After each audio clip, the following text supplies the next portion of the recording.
Tonight we journey to a place older than memory, a realm that existed before the first flower bloomed, before the first river found its way to the sea. They say the underworld was not built as palaces are built, with hands and stone and intention. It came into being the way shadows come into being, quietly, inevitably, as the natural answer to everything that lives above. This is the story of that place. Not of one hero who descended and returned, not of one god who claimed it as a throne, but of the realm itself, its rivers and its silences, its laws and its long patience. It is an old story, and it is told in many ways. Some accounts differ in their details. Some say the gates are iron. Others say they are bronze. Some say Charon speaks.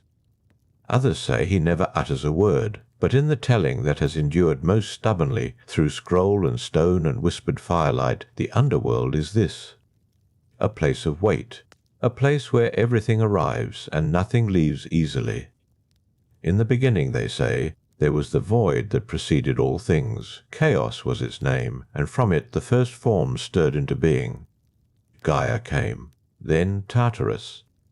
And it is Tartarus that matters here, for Tartarus was not merely a place beneath the earth. It was a principle, the principle that beneath all things lies a depth that cannot be measured, a darkness that does not yield to light. Even before Hades held dominion over the shades of the dead, before any mortal soul had drawn its last breath and begun the long descent, Tartarus waited. Patient, absolute, already old. The ancient poets struggled with Tartarus. They could describe Olympus with ease, its gold halls and its blue skies and its feasts of ambrosia. But Tartarus demanded different language. They said it lay as far beneath the earth lies beneath the heavens. A bronze anvil dropped from the sky would fall 9 days before touching the earth. Dropped again from that same spot, it would fall 9 more days before it reached Tartarus. This was how the old accounts conveyed distance, not in miles, in days, in the slow, unbroken passage of time. Into this original abyss the first prisoners were cast. The Titans, after the great war that shook the heavens and split the earth, were bound in chains and hurled into Tartarus by the Olympians who had defeated them. The 100-handed ones stood guard at the bronze gates. The groaning of the Titans, the accounts say, could sometimes be felt as a trembling beneath the soil. A reminder that the world above had a foundation, and that foundation was pain, but Tartarus was only the deepest layer. The underworld, the realm that would one day receive the souls of the dead, was something else, something with more structure, more purpose. They say that when the 3 brothers divided the cosmos between them, drawing lots from a vessel shaken by fate, Zeus received the sky, Poseidon received the sea, and Hades received what lay below. The accounts do not record that Hades wept at this division. He was not a god of weeping. He accepted the shadowed realm with the same gravity that would come to define him. He went down. He did not look back. And there lay the first tension of this story, the one that all the other tales would circle back to, again and again, across centuries of telling. The underworld was a place from which the living were not meant to return.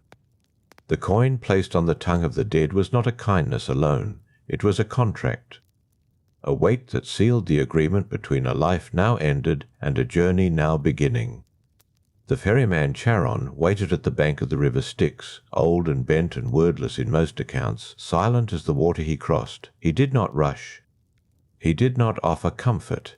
He simply waited for the coin. And here was the tension made plain.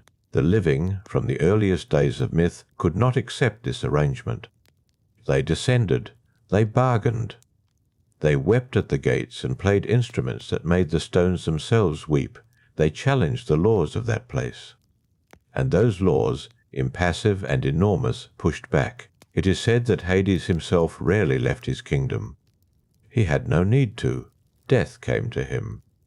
Every soul eventually made the crossing. Every life, however long or brief, arrived at last on the far bank of the Styx.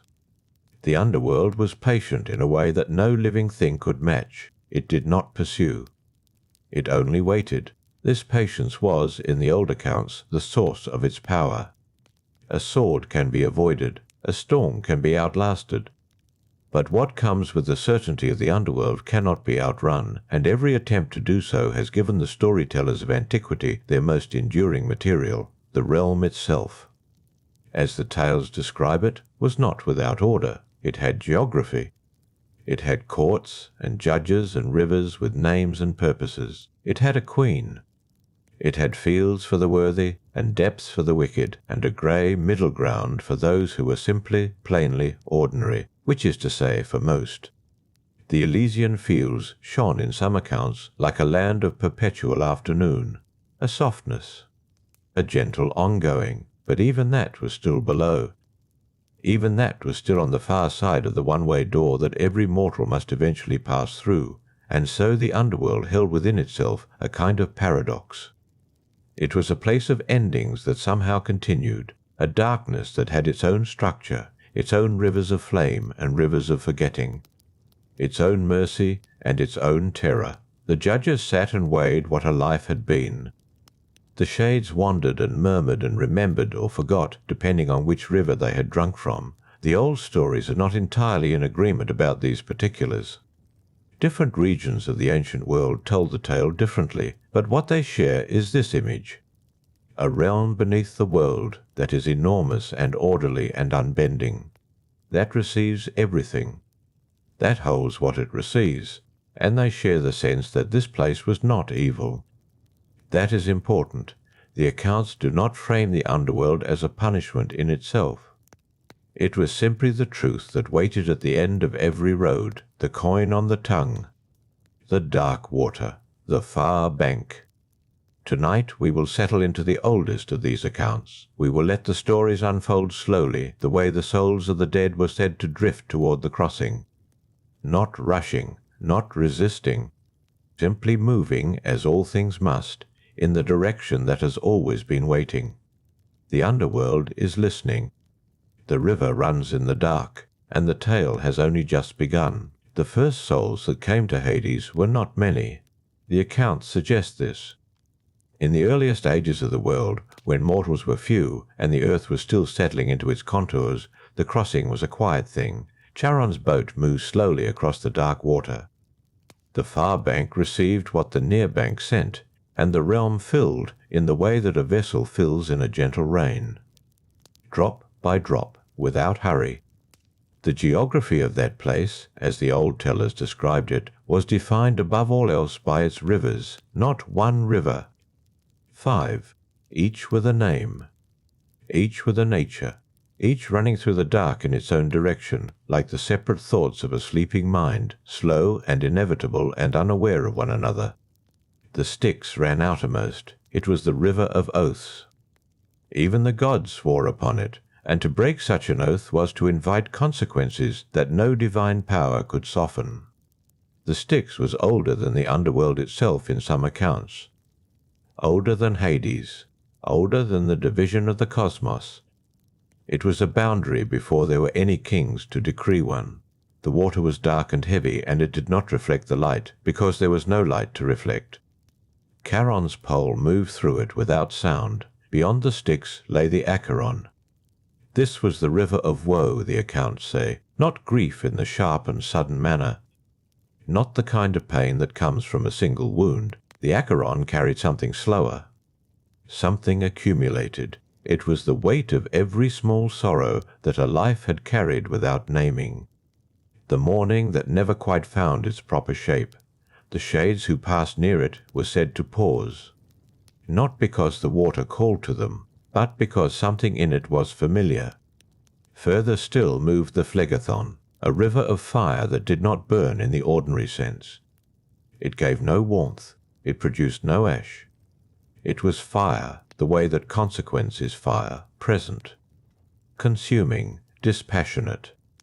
The accounts say it ran parallel to the Styx for a great distance before turning inward toward Tartarus, toward the deepest place. It fed the boundaries of that lowest prison, and its glow was the only light in those depths, a red and restless illumination that showed the walls but not the ceiling. Then came the Lethe, and here the accounts slow down, the way a person slows when approaching something that requires careful handling.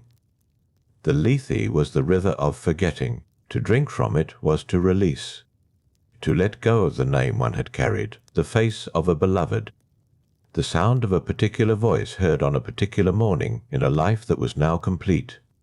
The shades who drank from the Lethe did not grieve the forgetting, the stories tell us. They could not. That was the nature of the river. What it took entirely. What remained afterward was something lighter, something ready to begin again in certain versions of the story, something simply at rest in others.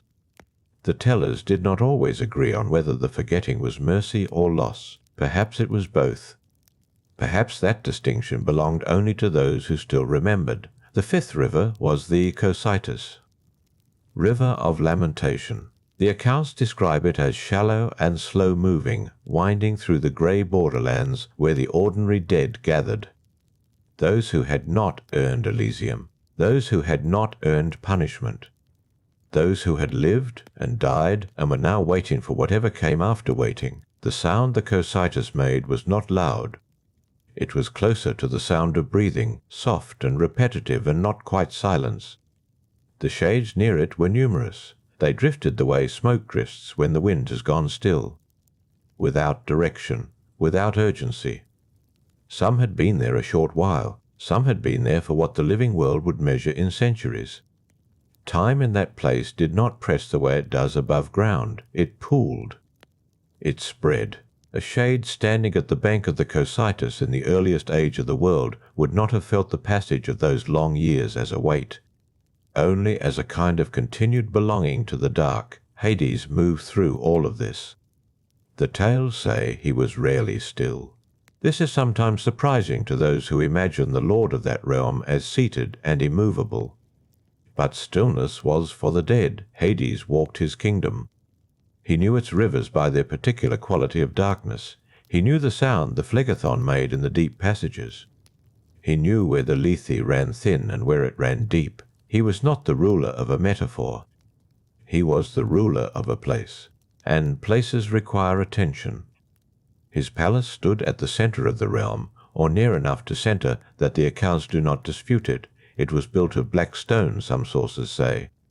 Others describe it as a structure without walls in the conventional sense, more like a vast stillness that had taken architectural form. Columns that did not need a ceiling to hold, halls that extended in directions the living world has no name for. Cerberus sat at the entrance, 3 heads, each watchful, none sleeping at the same time in the versions that attend to such details.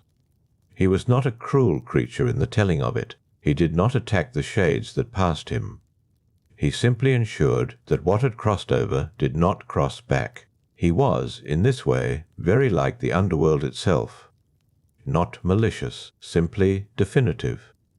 The shades passed him on arrival and did not stop to look back. By the time they reached Cerberus, the crossing was done.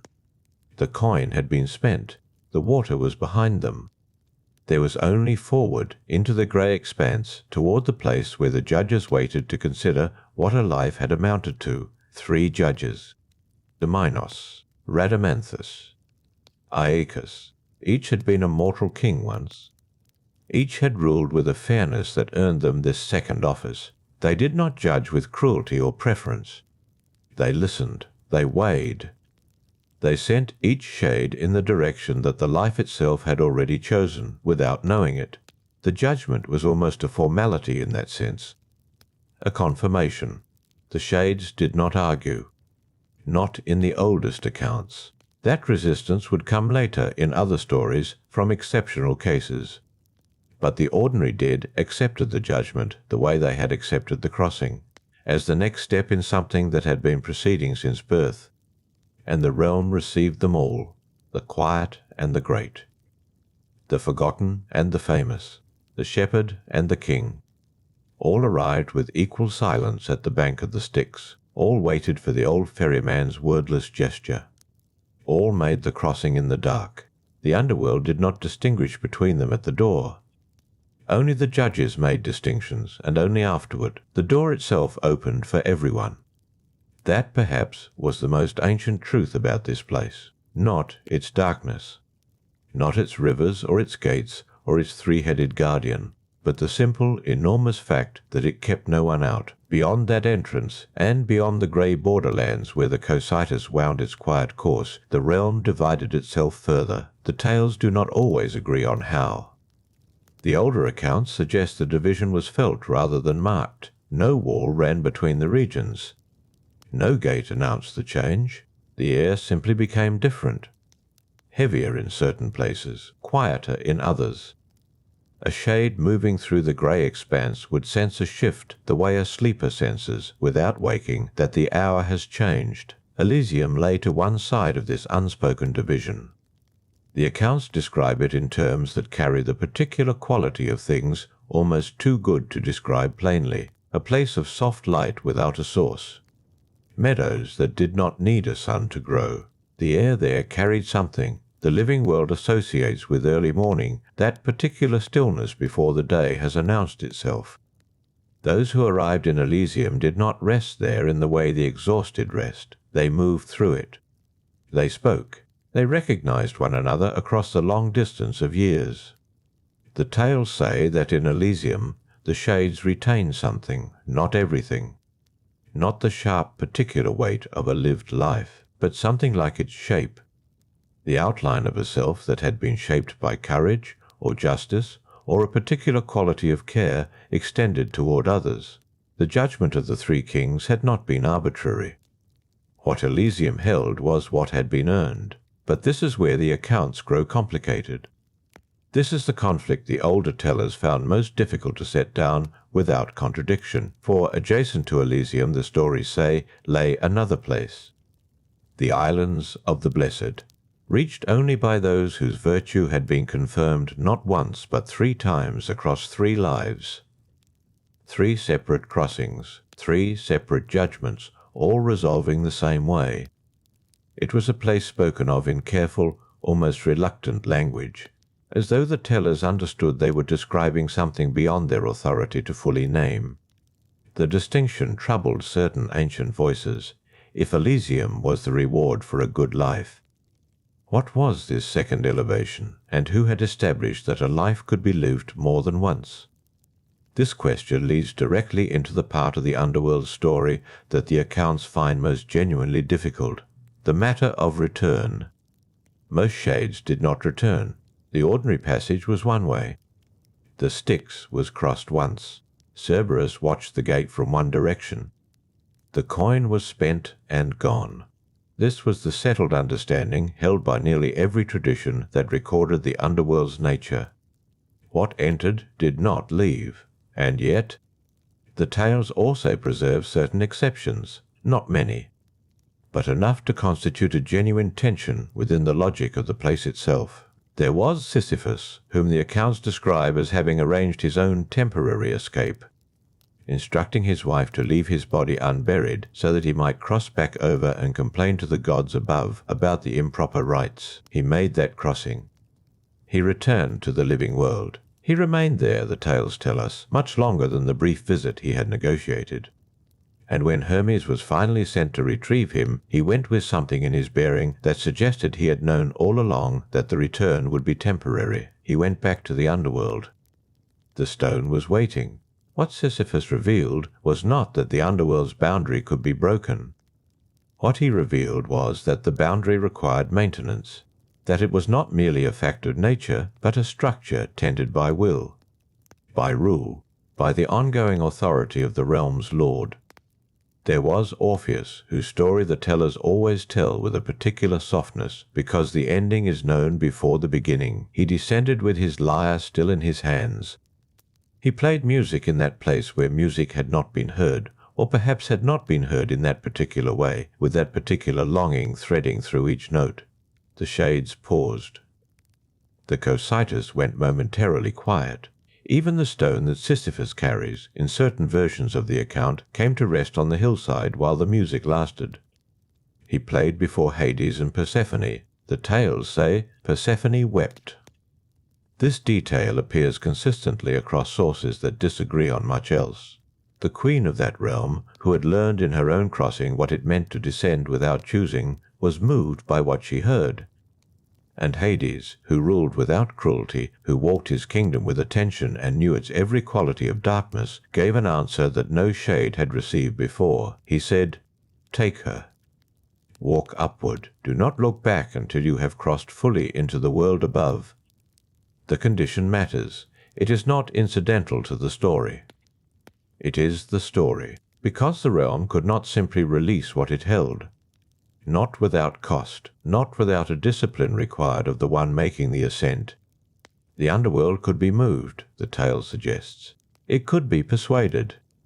Under circumstances of extraordinary grief and extraordinary beauty, it might offer what it did not ordinarily offer, but it could not be left without condition. The condition was the boundary itself, restated in a different form, a line that said, "The living world is ahead.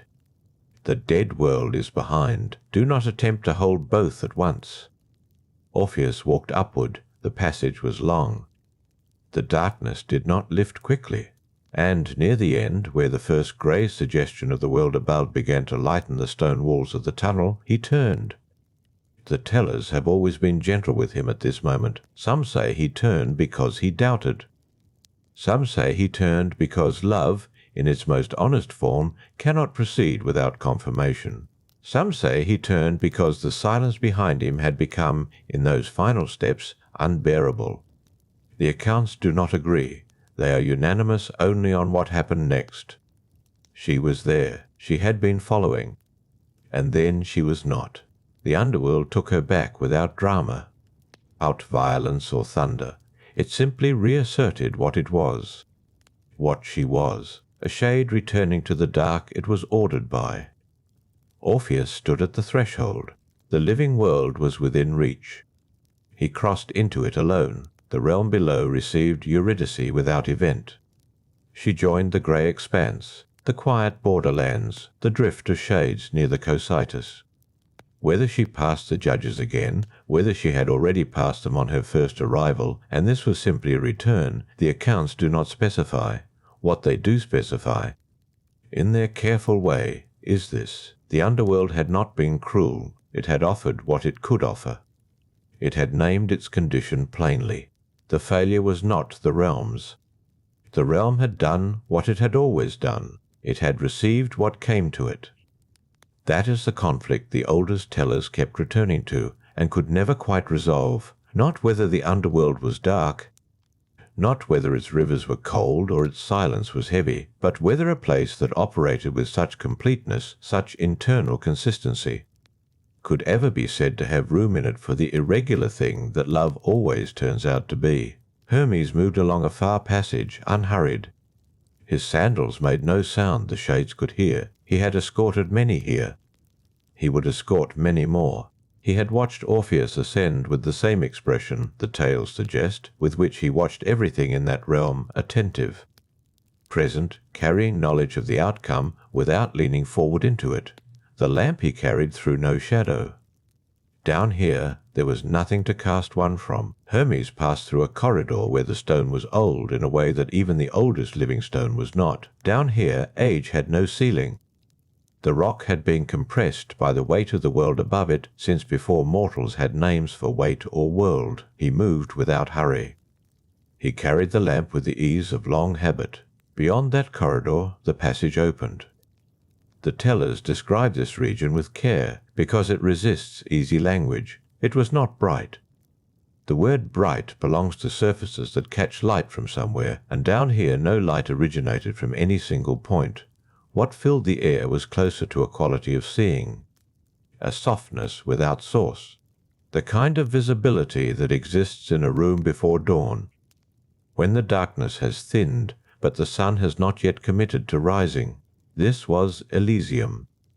The oldest accounts are careful to separate it from the fields above it. There is the world of ordinary shades, the grey flats, the murmuring borderlands, the slow drift of souls who pass through judgment without particular distinction. And then, set apart by no wall or gate, distinguished only by a change in the air, a lessening of weight, a quality the tellers sometimes call restfulness and sometimes call completion, there is this place. The accounts say the meadows here are real, that they hold a particular density of presence, that the shades who dwell in them have kept enough of their shape to recognize something like stillness, not happiness as the living understand it. Not the bright particular happiness of an afternoon in sun, a meal shared, a voice heard after long absence. The shade does not carry those memories with its full weight. What it carries is closer to the outline, the form of a life lived with attention, with decency, with whatever the judges found worthy of record. Some tellers say the heroes are here, that Achilles walks these meadows with a different quality of bearing than the common shade, that Heracles, before his later ascent, was seen at the edges of Elysium, half there, unsettled, belonging to two states at once. The accounts vary on these details. What they do not vary on is the general atmosphere of the place, which they describe as quiet in a way that is not empty, a quiet that has been earned. Beyond Elysium, and the accounts are consistent here in their distance, their reluctance to describe this place in full, lie the islands of the blessed. They say the crossing to those islands is not a river crossing in the way that earlier crossings were. It is not Charon with his boat and his silence. It is something less defined, a passage that requires no vessel because the soul that reaches it has already been found worthy 3 times over. 3 lives, 3 judgments, 3 separate arrivals at the tribunal of Rhadamanthus or Minos or Aeacus, and 3 separate findings of virtue, sufficient to send the soul upward through the categories of the dead, rather than downward or sideways into the grey middle distances. The tellers are sparse on what the islands of the blessed contain. Whether from reverence or genuine uncertainty, they do not give those islands the detailed geography, they give the rest of the realm.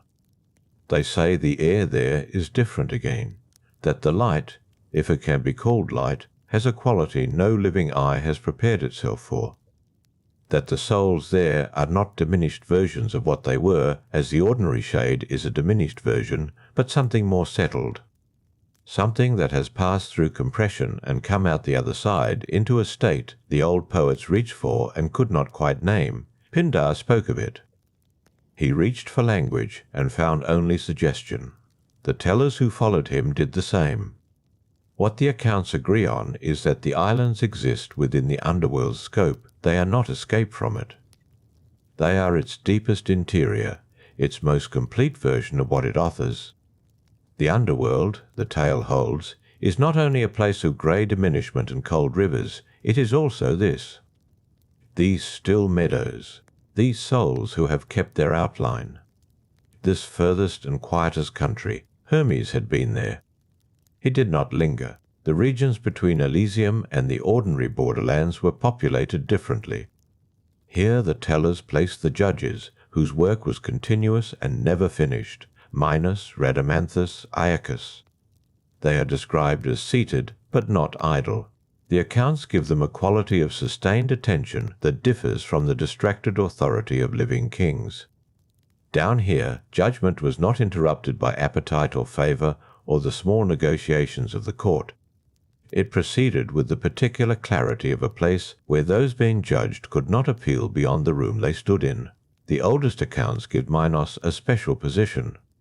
He holds a sceptre, he listens, he decides. Some tellers say he speaks very little, that his knowledge of a soul's life is not arrived at by hearing testimony, but by something closer to direct reading. The way a shepherd reads weather, or a physician reads a face. The souls approached and were assessed. Not punished or rewarded at the moment of judgment itself, but directed, sent to the territory their life had prepared for them. The weight of it was carried in the judgment without drama, without prolonged ceremony. A soul arrived. Minos looked. The soul went where it was sent. Rhadamanthus held jurisdiction over those who had come from the east, the traditions say, while Aeacus held the western territories, though these distinctions are perhaps the tellers organizing their material rather than reporting a literal geography. What the distinctions point toward is this: the judgments were thorough. No soul fell through the gaps. The realm had been ordered. the tale holds, with exactly the attention to completeness that its lord brought to everything else. That lord was present everywhere in the realm, without being visible in any particular place. The tellers note this quality in Hades, that he did not sit on his throne the way living kings sat on thrones, requiring visibility, requiring court, requiring the constant reassurance of being seen. He moved. He walked the passages. He knew the Cocytus, and he knew the far shore of the Styx, and he knew the quality of light near Elysium, and the specific silence at the borders of the islands of the blessed. He tended the place. That phrase returns in the oldest tellings in one form or another. The boundary required maintenance, as the story of Sisyphus made plain, and maintenance, in this realm, was not a mechanical operation. It was the ongoing presence of a mind that understood what the realm was for and why its rules held. Hermes reached the far edge of his passage and stood a moment. The lamp cast its even, shadowless light on the stone wall ahead. He had seen all of this before. He would see it again, many more times, in the long, uncountable future of his office. He turned. Began the return route toward the upper passages, moving at the same unhurried pace. Behind him the meadows of Elysium held their particular stillness. The shades there drifted in their slow and settled way, and somewhere further back, in the grey middle distances near the Cocytus, Eurydice had rejoined the drift. She had returned without fuss, without ceremony. The realm had received her, as the tale says plainly, without event. The accounts leave her there. They do not follow her further. Having told what they came to tell, they return their attention to the living world, where Orpheus walked alone in the thin morning light, carrying what the realm had allowed him to keep, which was only himself. The tellers, having followed Hermes to the edge of his passage and back, do not remain with him long. He ascends. The upper passages receive him. The realm continues below, as it was before he arrived, and as it will be when the next guide comes down bearing the next soul. What the accounts turn to now is not a single figure moving through the dark. They turn to the difficulty of the realm itself, its tensions. The places where the order, so carefully maintained, pressed against something that resisted ordering. There were souls who did not go quietly to their appointed territory. The tellers are careful here. They do not describe chaos. The realm was not disordered. But order, they seem to suggest, is not the same as stillness. A river does not cease to move because it stays within its banks. The underworld had its own motion, and that motion was not always smooth. Consider the matter of souls who arrived still carrying the weight of unfinished things. The accounts describe this as a particular difficulty. Not a flaw in the realm's design, but a recurring condition it had to absorb. A soul that had died in the middle of something, a promise unkept, a child left too young, a debt unresolved, these souls came to the shore of the Styx already burdened. They moved differently from the souls who arrived, emptied out, reduced to their basic outline. They arrived with a kind of resistance, not defiance exactly, but density. As if the living world had not yet fully released them, the tellers give such souls a quality of pulling, as though they exerted a faint backward tension, the way a root holds soil even after the plant above it has gone. Charon noticed it. The tellers say he could feel it in the vessel, a subtle unevenness in the crossing. He did not speak of it. He continued to row, but the accounts give him this small detail, this awareness, as though to acknowledge that even the ferryman of the dead was not entirely untouched by the weight of what he carried. Some of these burdened souls were released by the crossing itself. The Lethe took care of certain kinds of heaviness. The water worked on attachment, the way darkness works on colour, gradually, without force. By the time some souls reached the far bank, whatever had pulled at them had been softened into something they no longer recognized as urgent. Others were not so easily eased. The tellers describe, in scattered references, a region near the borderlands where such souls gathered. Not the plain of the asphodel, which was the territory of ordinary, unremarkable lives, but a space adjacent to it. A kind of antechamber where souls whose unfinished weight had not lifted waited in a state the accounts call neither suffering nor peace, but suspension. They did not pace. The accounts are particular about this. They did not wail or storm. They stood, or drifted slowly, in the manner of all shades, but they held a particular quality of incompleteness that the realm had no immediate resolution for. The judges had assessed them and directed them. The assessment was not in question. The soul's destination was established, and yet the arrival at that destination was delayed by what they carried. How long such delay lasted, the tellers do not agree. Some accounts suggest it was brief, measured in the realm's own time, which had no relation to the time above. Others suggest that certain souls remained in suspension for what the living world would have called generations, though the word meant nothing in a place without seasons. The realm absorbed this. It had been built for exactly such irregularity. Its lord had understood from the beginning that the dead did not arrive sorted. They arrived as they had lived, complicated, partial, unresolved. Here the tale pauses to note something the older tellers returned to more than once. The underworld was not a mechanism. That is the distinction the accounts press upon. A mechanism processes what it receives and produces a uniform result. The realm did not function this way. It received every soul as particular. The judges did not apply a formula. They looked. Minos read the specific life before him, not the category of life. Rhadamanthus attended to what the Eastern souls carried with the same specific attention, Aeacus the same in his territory. This particularity was demanding. The tellers who described the judges at their work gave them a quality not of weariness, precisely, but of sustained effort. The work did not become easier with repetition. Each soul was new. Each arrival brought a life that had not been brought before and would not be brought again. The realm held that. It was designed, if the word applies, to hold exactly that weight, and yet there were the cases that tested even this capacity. The tellers have preserved a handful of names, not the famous ones, not Tantalus or Sisyphus or Ixion, whose particular torments will be accounted for in due course, but quieter cases. Souls whose difficulty was not defiance or crime, but something more difficult to name. A soldier who had followed orders he did not believe in, and had died before he could determine what he thought of his own choices. A woman who had loved two people with equal depth, and had spent her living years unable to reconcile them. A craftsman who had made beautiful things, and had also, once, done a great harm, and who carried both things into death with equal clarity. The accounts do not tell us what the judges decided in these cases. That is not the point the tellers are making. The point is that the decisions were required, that the realm did not have the option of leaving such souls unresolved. Whatever the difficulty of the assessment, an assessment was made. A soul was directed. The antechamber of suspension was not a permanent territory. It was a passage, not a destination. Minos looked. He took the particular weight of what stood before him. He held it in whatever served him as attention. And then, with the steadiness the accounts always give him, he decided. The sceptre was not raised in judgment. The tellers do not describe that kind of theatre. It rested. Minos spoke, or did not speak. The soul went where it was sent.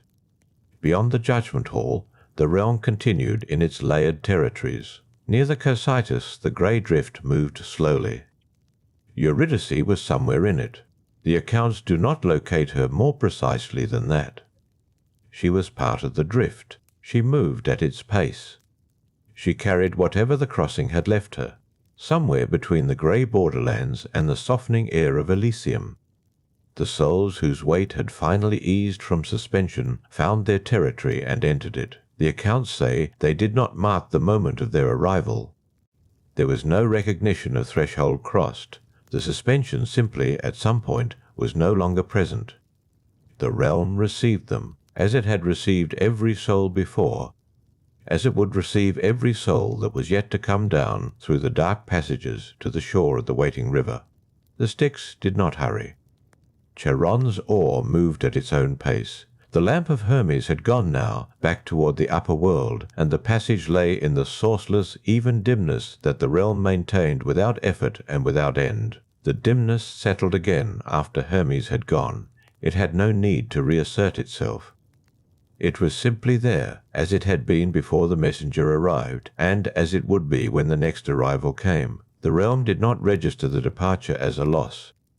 It registered nothing in that way. This is where the tellers, when they speak of the older times, pause to draw back. Not to the crossing, and not to the judgment hall, but further, before the orderly procession of the dead had become orderly, before the three judges had taken their seats, before Charon's oar had worn its particular groove in the current of the Styx. The accounts preserve something of that earlier time, not as narrative precisely, more as impression, a quality the realm carried in its older layers, the way stone carries the memory of water that once moved through it. The underworld, the tellers say, was not always what it became. In the earliest accounts, those that reach back before the age that most listeners know, the realm beneath the earth was not yet divided into its territories. There was no plain of asphodel spreading grey and still. There was no Elysium with its softer air and its particular quality of settled completion. There was only the dark, the deep below, the place the first dead went because there was nowhere else. The souls of that first age arrived without ceremony. The accounts do not describe ferries or ferrymen at the beginning. They describe a descent, a going down.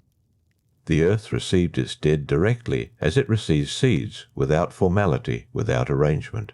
Hermes had not yet been given his function as conductor. The gods above had not yet determined that the passage required guidance. The dead found their own way, or they did not find it, and the realm held them regardless. This troubled certain of the older tellers. They found in that early arrangement something that resisted their sense of the realm's essential nature. The underworld, as they understood it, was ordered. It had structure. The idea that it had once been otherwise sat uneasily against that understanding, but other tellers took a different view. They said the order came from below, not from above, that the realm had always tended toward arrangement, that the Lord of the Dead had brought his particular quality of governance to a place that had been waiting for exactly that governance. The disorder of the earliest time was not the realm's true nature. It was the realm before its nature was fully expressed. This is the version the present tellers favour. It carries more weight. It accounts for what the realm became. The stories of Hades himself, in the accounts that attend to him carefully, do not give him a personality of ambition. He did not descend into his territory eager to rule. The division of the world had been made by lot, and the lot had fallen to him, and he had accepted it with the steadiness that runs through every account of him, not reluctance precisely. Something more deliberate than reluctance, an understanding that the work was necessary, that someone had to hold the far boundary. He descended. The realm received him, and then, gradually, the older tellers say, it became what he required of it. The rivers had been there before him. The Styx had moved in its wide, slow arc through the dark well before the first shade crossed it. The Lethe had run its quiet course. The Cocytus had held its particular cold grey in its banks. These were not things Hades arranged. They were things he found. What he arranged was the structure around them, the crossing, the wait in shore, the judgment that gave the crossing its direction. The three judges did not arrive at the beginning either. The accounts are clear on this. There was a time, the older tellers maintain, when souls came down and settled into the dark without assessment. They drifted to wherever the dark placed them. No territory was named, no distinction was drawn. The dead simply were, in whatever quality they had carried into death, and the realm held them without sorting. What changed, the tellers do not entirely agree upon. Some say the weight of unordered souls accumulated beyond what the undivided dark could bear. Some say Hades himself perceived something the unordered arrangement could not accommodate, that certain souls required different things of the realm, and the realm could not provide different things without differentiation. The judgment halls were built, or they formed. The tellers used different words. Minos was called, or arrived, or was placed. The same for Rhadamanthus. The same for Aeacus. Each brought to their portion what the older undivided arrangement had lacked. a specific attention, a capacity to look at a particular life and determine what territory that life had earned. The realm settled into the shape it held through all the ages of the living world above, and the tellers, when they describe that settling, give it a quality of rightness that is rare in the accounts, not triumph, not celebration, simply the particular stillness that follows when a thing finds the form it was always moving toward. The asphodel spread out into its grey expanse. Elysium opened its softer region in its designated distance. Tartarus deepened below all of it, vast and sealed, where those who had defied the order of the world would remain. The names the living world would come to attach to each territory were not yet attached. But the territories were there. Between them the borders held their particular qualities. The edge of the grey drift near the Cocytus. The threshold where asphodel gave way to something denser. The long approach to Elysium that was not guarded, but was not easily crossed either. These were not walls. They did not require walls. The weight each soul carried determined how far it moved and where it settled. This is what the older memory of the realm preserved, not the famous arrivals, not the heroes who would descend in their particular urgencies, but the slower founding. The long, unwitnessed process by which a place of received darkness became a realm with form. The Styx had always known its banks. Charon's oar moved now with a familiarity earned over a duration the living world had no measure for. The lamp of Hermes was gone. The sourceless dimness continued. Near the Cocytus the grey drift moved. Eurydice within it, unlocated, unhurried, carried at the pace of all the other shades who moved there. Her particular story was not yet at its turning. The realm had no foreknowledge of what the upper world was preparing. It held her as it held every soul in the grey drift, without distinction, without urgency, with the particular completeness of a place that had long ago settled into knowing what it was. The one-way quality of the passage was itself a kind of memory. The realm carried in its stone and its water and its sourceless air. Everything that had ever crossed the Styx had crossed it in one direction only. That weight accumulated, not as grief, as depth. The depth accumulated in other ways too. There were souls in the grey drift whose weight had carried them neither toward Elysium nor down toward the sealed depths of Tartarus. They had arrived at the judgment halls and received their assignment without complication. Minos or Rhadamanthus or Aeacus had looked upon the particular shape of their lives and directed them without pause. The judgment was not drama. It was the quiet act of a careful attention applied to what was plainly there. But the tellers who kept the older records note something else about the judgment halls. Something that occurred before the famous cases, before the renowned arrivals who would trouble the ordering of the realm in their own appointed times. There was a soul, the accounts say, who arrived at the halls in possession of something the judges had not encountered before, not a life of exceptional virtue, not a life of exceptional ruin, a life that contained, in nearly equal measure, acts of such different kinds that the weight the soul carried did not settle clearly into any of the realm's established territories. The tellers give this soul no name. The namelessness is part of the account. Some versions say the namelessness was itself the soul's condition in life, that it had moved through the upper world without leaving a mark that would attach itself to a particular identity.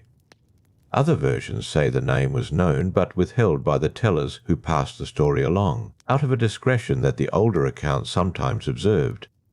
Aeacus was the judge who received this soul. The accounts give the assignment to him with some consistency, though a few versions say it was Rhadamanthus. Aeacus looked upon what was brought before him. The scales that the older accounts describe in the judgment halls were not physical instruments in all the tellings. Some describe them as an internal perception, a capacity for assessment that Aeacus carried the way water carries cold, not as a tool held separate from himself, but as a quality woven into what he was. He weighed what the soul presented. He found it balanced in a way the ordinary categories did not accommodate. This was the turning the tellers describe, not a catastrophe, not a rupture, a specific, precise difficulty that the realm's established order had not prepared for. The grey drift near the Cocytus continued its slow movement, indifferent to what was occurring in the judgment halls. Eurydice moved within it, unhurried, carrying no awareness of the particular difficulty being worked through at a distance. The Styx held its current. The Lethe ran its quiet course. The realm went on as it went on, continuous and unchanged at its surface, while at its centre something was being determined that would alter its interior arrangement. Aeacus deliberated. The tellers do not give duration to this deliberation. Duration had a different quality in the realm below, where no sun moved across any sky and no shadow shifted to mark the passing of hours. The deliberation was long or brief, only in the sense that it required what it required and no more. The soul waited on the far side of its own weighing. The grey around it was the same grey that surrounded every other shade in that threshold region, the border territory between the crossing and the assigned destinations. Nothing in its outer appearance distinguished it from the others waiting. What Aeacus determined was this. The tellers record the decision with a care that suggests they understood its consequence for everything that followed. He assigned the soul to Asphodel, not from an inability to determine its proper territory, but from a recognition that the grey plane was not only the place of the undistinguished, it was also the place of the genuinely divided. The place where a light that had moved in two directions with equal weight would find its correct correspondence. The grey was not a failure of sorting. It was itself a category, a legitimate destination for the particular kind of existence that could not be resolved into a simpler verdict. This was a small change in the way the judgment halls understood their own work. The tellers present it as small. They do not claim it shook the realm or altered the rivers or changed the quality of the sourceless light, but the realm heard it.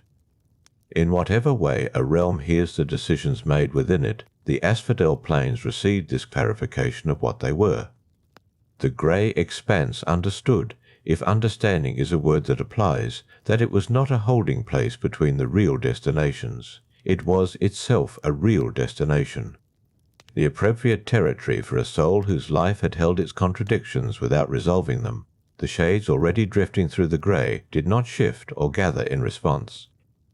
The plain looked the same. The low grey grasses, if grasses is the word for what covered that expanse, lay as they had lain before. The sourceless dimness continued unchanged, but the judgment halls had been refined.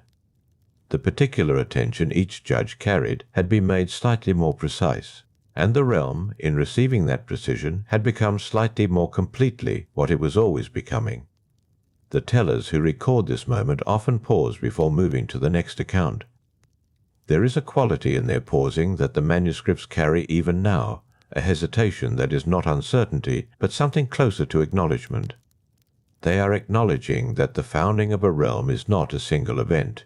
It is a series of such small determinations, each one adding to the structure without visibly altering it.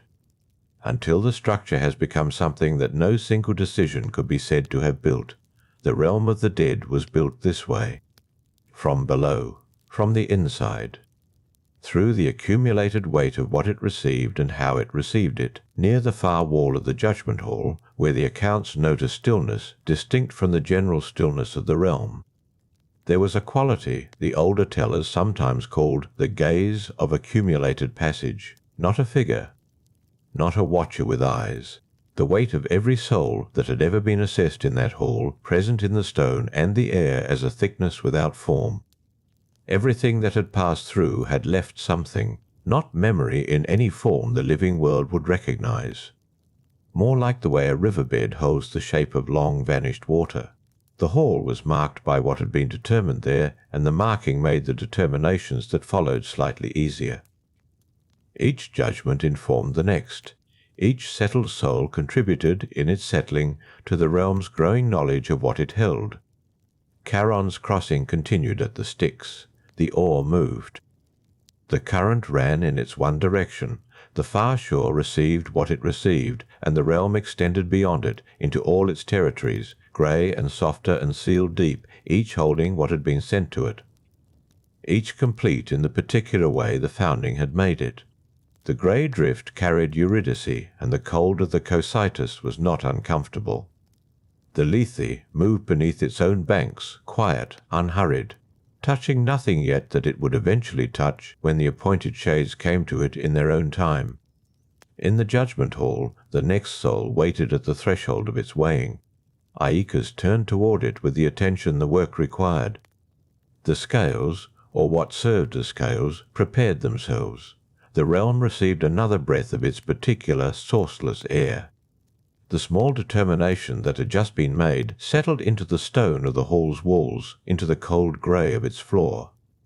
Where it would remain, unmarked and unmemorable, a single thread in the long weaving that was the realm's continued making of itself. The soul that came next did not arrive in silence. This is what distinguishes its account from the others the tellers preserve from that period of the realm's early settling. It arrived with resistance, not the resistance of a shade that struggles against Charon's oar, or that lingers at the far shore unwilling to release the last warmth of its former life. The accounts are careful on this point. The resistance was not physical. It was not the body's reluctance, for the soul carried no body. It was something older and more interior, a quality of the will that had survived the crossing intact, that had passed through the waters of the Styx without being fully extinguished. The tellers who describe this soul note that Aeacus perceived the difference before the assessment had properly begun. The attention he turned toward it was the same attention he gave to every shade that crossed the threshold of the hall, steady, precise, without preference. But what met that attention was not the usual quality of a soul submitting to its weighing. What met it was a gaze that returned. The accounts say this plainly. They do not dramatize it with language of battle or defiance. They record it as a fact of the encounter. The soul stood at the threshold of the judgment hall, and it looked back. Not at the walls, not at the grey air of the chamber. It looked toward the place where the weighing would occur, and in looking it asserted something, a claim. Not to a destination, not to mercy or elevation. A claim to the validity of its own account of itself. This is what the tellers call the confrontation of the weighed. It was not common. The manuscripts that preserve the older accounts of the judgment halls mention it rarely. Most souls arrive diminished by the crossing, the Styx having done its work of loosening the self from its certainties. They came to the threshold already partly dissolved, ready to receive the verdict that would complete their dissolution into the appropriate territory. But some souls crossed without that loosening.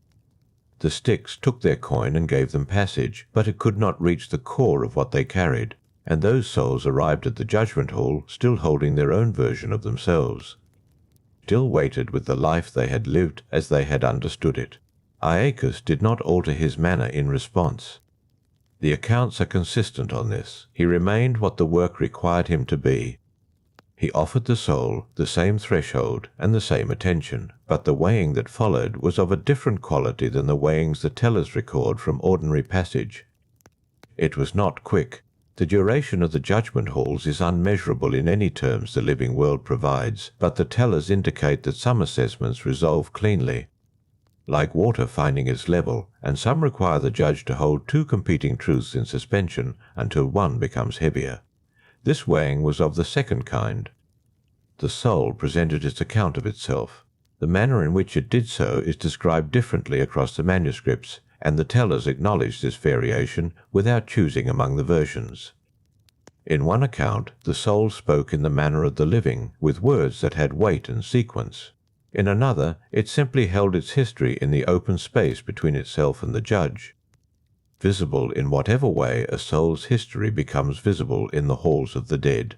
What all versions agree on is the nature of the claim. The soul held that it had acted from principle, that the harm it had caused in its living was not harm as the world counts harm, but the consequence of a devotion to something the world had failed to understand. It did not ask for exoneration. It presented the framework by which it had governed itself and invited the judge to assess the framework rather than the acts the framework had produced. Aeacus heard this. The weighing held both possibilities. The accounts do not tell us how long the suspension lasted.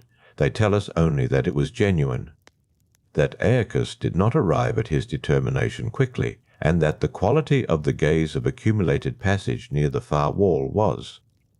In whatever way the older tellers described these things, present and attentive during the interval, what the judgment returned was not what the soul had claimed for itself.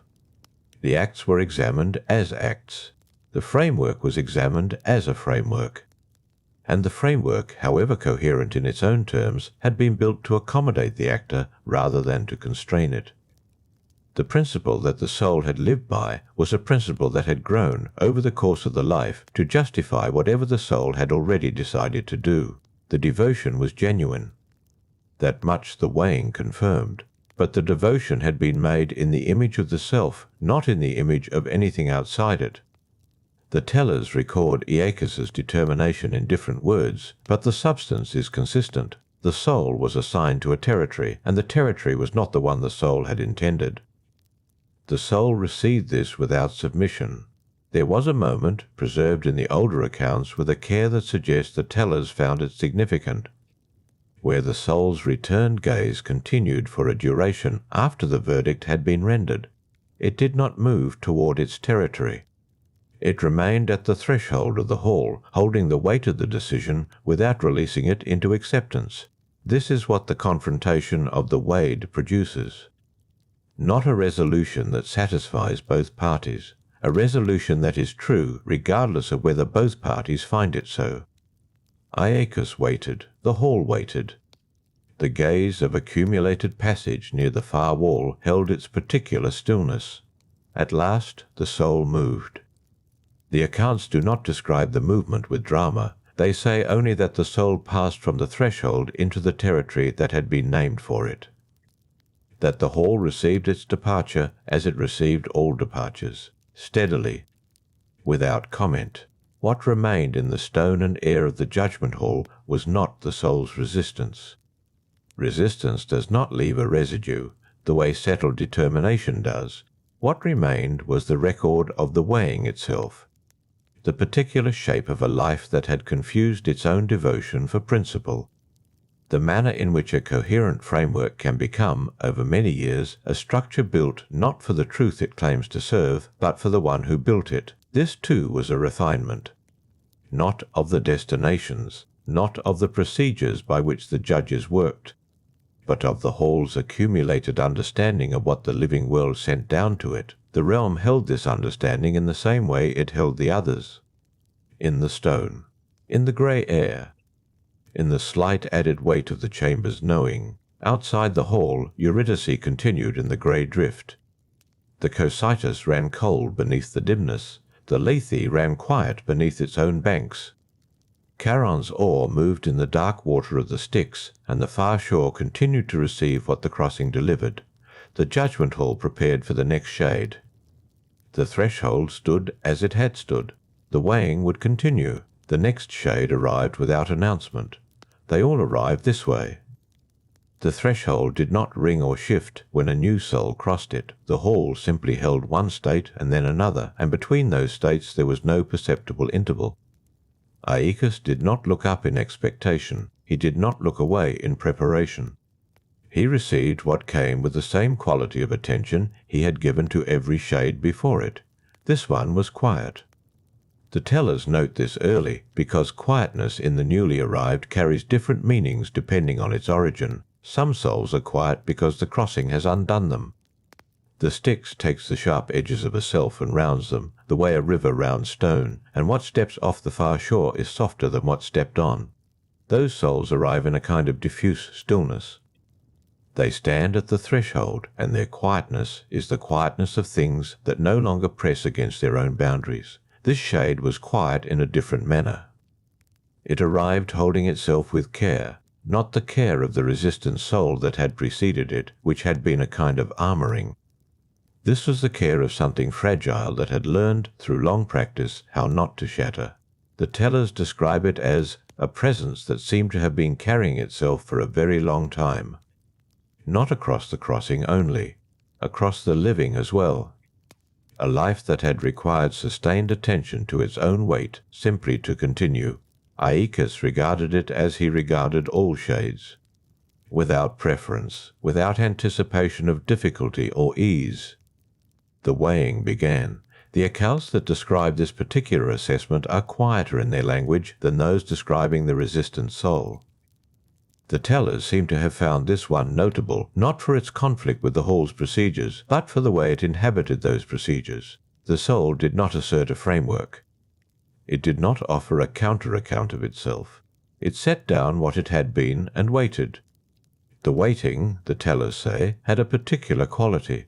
It was not passive. Passive waiting is a kind of absence, a leaning away from what is coming. This was an active stillness. The soul was present to the assessment in the way a witness is present, without investment in what the witness will be asked to say. Aeacus held the weighing. The hall's grey air moved in the small ways it always moved. The stone walls held their particular cool. The gaze of accumulated passage near the far wall was attentive, though the older accounts are careful to say that this attentiveness did not indicate what the watching expected. What the weighing uncovered was a life of sustained smallness. Not smallness in the contemptible sense, smallness in the sense of a life lived close to the ground. Modest actions, modest harms.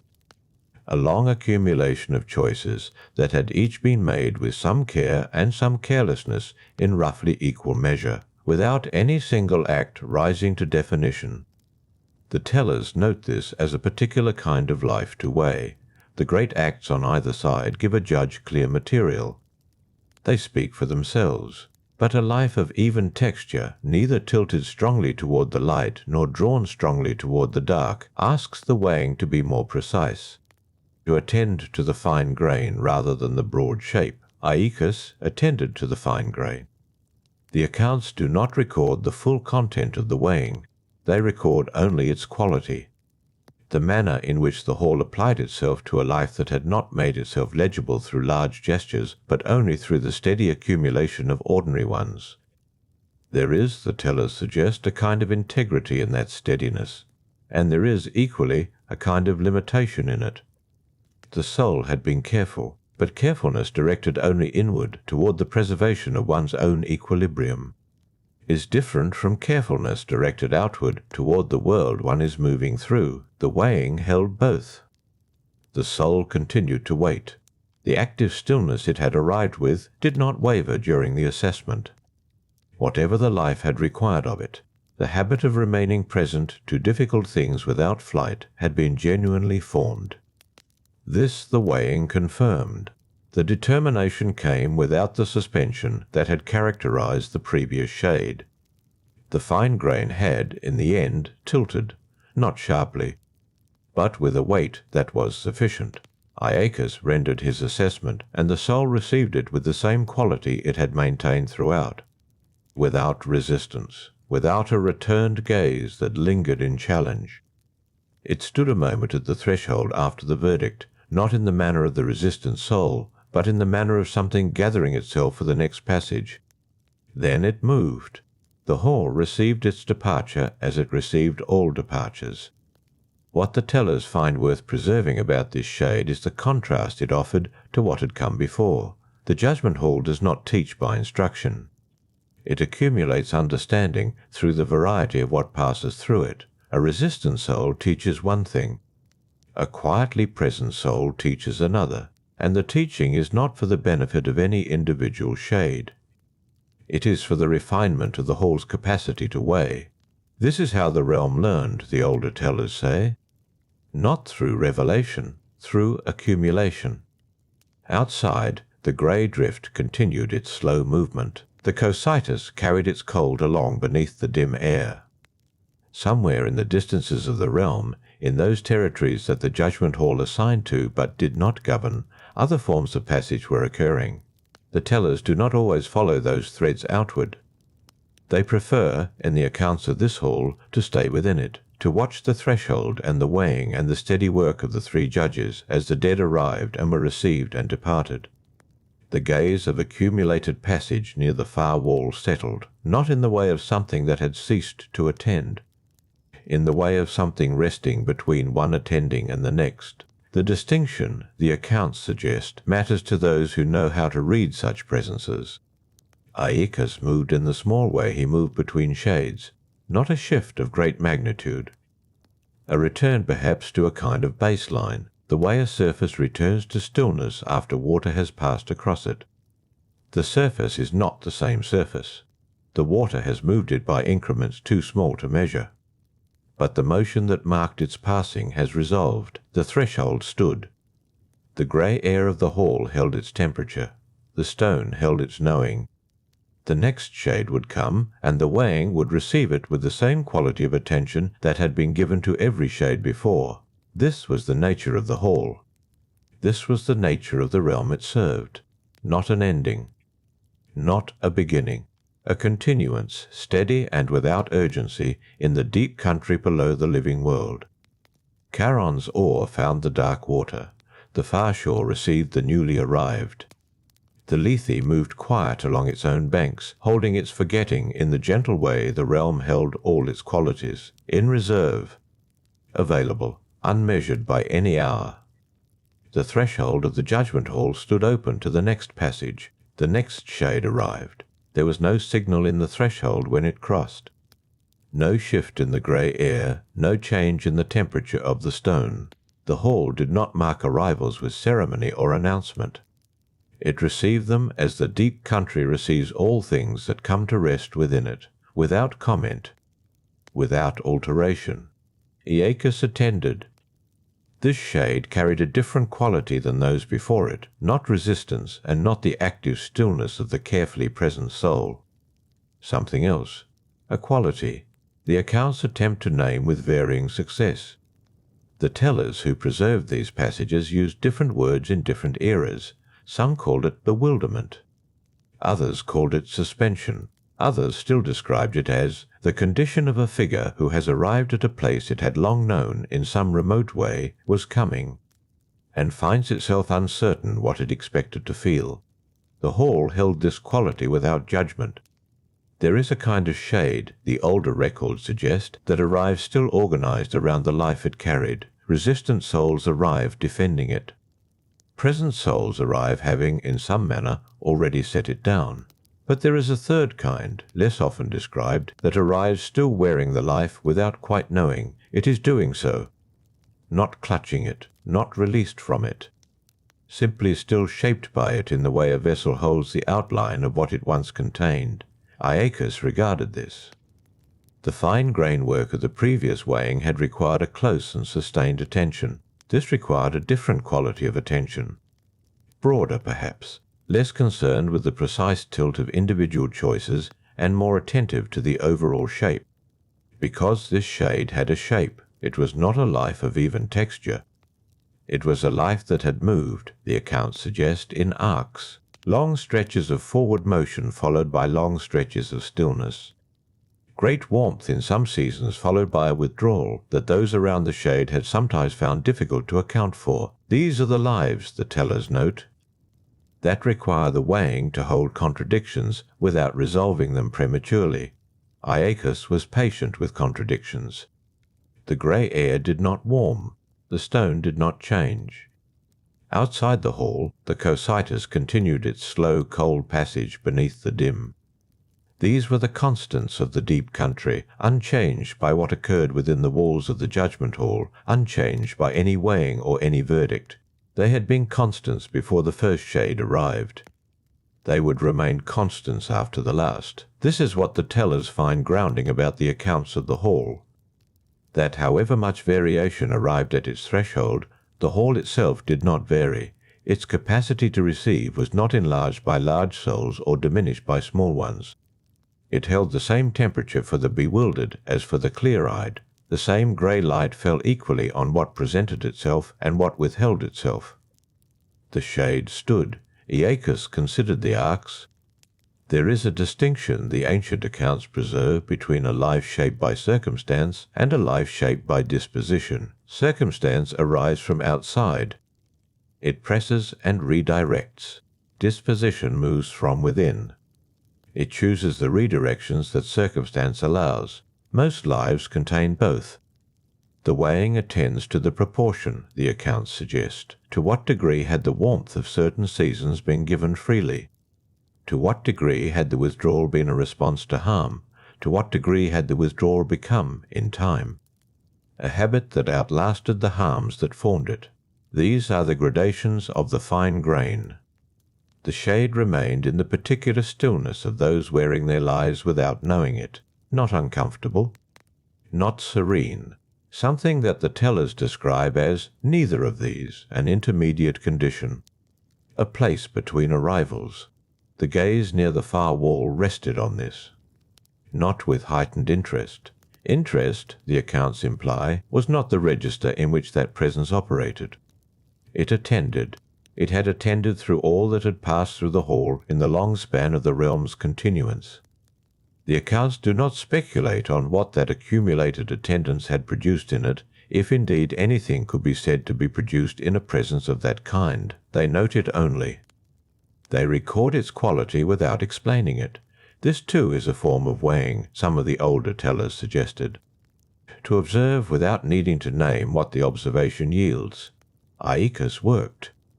The arcs of the life became legible under attention. They were not random. That much the weighing established clearly.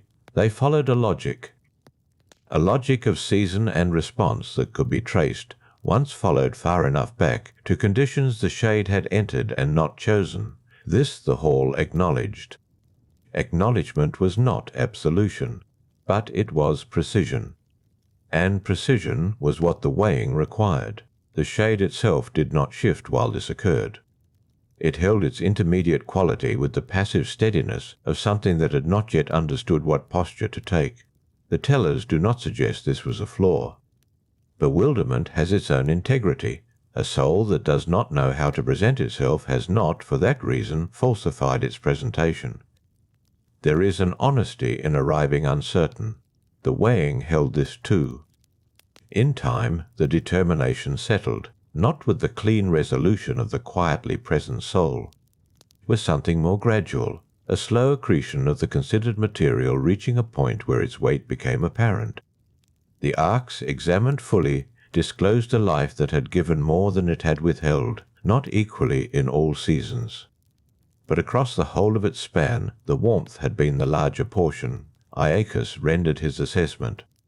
The shade received it in its intermediate way, not with acceptance precisely, not with resistance, with a quality the accounts describe as slow recognition.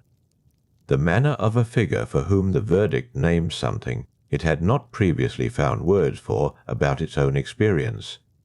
It moved from the threshold without pausing in the manner of either of those who had preceded it. It moved as something that has heard a sound from a direction it had not been looking, and turns slowly to face that direction without yet knowing what it has seen. The hall received its departure. The stone held. The grey air held. The gaze near the far wall settled back into its resting quality. The attended and unreadable patience that the accounts associate with presences that have witnessed so long, the witnessing has become their nature rather than their activity. Aeacus returned to what the accounts call his baseline, the way a surface returns to stillness. The increment of change, too small to measure. The threshold remained open. The lethe ran quiet somewhere beyond the walls, holding its forgetting in its particular unhurried way. The realm continued. Not in any direction, simply in itself. As the deep country below the living world had continued since the first shade arrived, and would continue through every shade still to come. The threshold received the next arrival as Aeacus lifted his attention once more toward the dim interior air, and the hall prepared itself. Without preparation for the fine grain of another life, the next arrival was different from those that had preceded it in the long sequence of the hall's receiving, not different in kind. The accounts are careful here. The threshold admitted what the threshold admitted, without distinction of origin or station. What differed was quality, the texture of the waiting. Most arrivals came singular into the hall's grey air. This arrival came with an awareness of another presence near to it, not occupying the same position on the stone floor, but close enough that the two figures formed. In the dim interior, something the accounts describe as a pair. The older tellers noted this was rare, not unprecedented, but uncommon enough that certain records mark it specifically as worth preserving in the telling. Two shades had crossed together, or near enough together that the hall received them as a unit. They stood at the threshold with the particular quality of figures who have been, for a long span of their living, oriented toward each other. This orientation had not dissolved with the crossing. It persisted in the dim air of the hall, the way two trees grown close in a forest retain, even felled, some memory of their mutual leaning. Aeacus observed this. The gaze near the far wall observed it also. Neither presence in the hall moved to address it as a complication. The accounts suggest no protocol was required. The weighing would proceed as it always proceeded. Each life in its turn, each arc considered on its own terms. The proximity of the two shades to one another was a fact of the hall. Facts were noted. They were not treated as problems requiring resolution. Still, the accounts preserve what followed because it constituted something the tellers found worth carrying forward across the years of the telling. The first shade was weighted with age. There are no bodies in the hall, the accounts remind us, but something in the quality of a shade retains the impression of the life it wore, the way cloth retains the shape of a hand long after the hand has withdrawn. This shade carried the impression of many years, a long accumulation. A span the accounts do not number but describe as feeling in the grey air, like the weight of deep-rooted things. The second shade was lighter in this quality. Not young precisely, but shorter in its span. And it stood close to the first with an orientation the accounts describe as continuous, a posture maintained without intention. The way attention moves toward what it has long been accustomed to attending. Aeacus worked on the first life. The arcs were long and many, more numerous than the single-season lives that arrived most often. The span had involved changes of circumstance, departures and returnings, a pattern of loss absorbed and not spoken of, and alongside this a persistent practice of small acts directed outward, not grand in scale. The accounts do not describe this life as remarkable by the measures the living world often applied to such things, but it had offered in its unannounced way what the hall's weighing attends to, the warmth given without the expectation of its return. The second shade remained near the first through this. It did not pace. Shades do not pace in the hall, but it maintained its proximity in the patient way of something that has learned to wait near what it values without requiring that the waiting be acknowledged. This, too, the hall held in its grey attending. The weighing of the first shade concluded in the manner of those lives that have given more in the aggregate than they have kept. The determination settled cleanly. Aeacus rendered it. The first shade received the rendering and turned its face, such as a shade's face can be said to turn, in the direction of the second shade. What passed between them the accounts cannot fully render. The tellers are honest about this limit. Language was built by the living to describe the conditions of living. What occurred in that grey air between two shades who had shared a long span and now stood together at the far edge of what they had shared does not have a precise equivalent in the vocabulary the living world provides. The accounts use the word recognition, and then they use the word remainder, as though the two shades, in that brief interval, understood both what they had been to each other and what was left of that understanding now that the crossing had been made.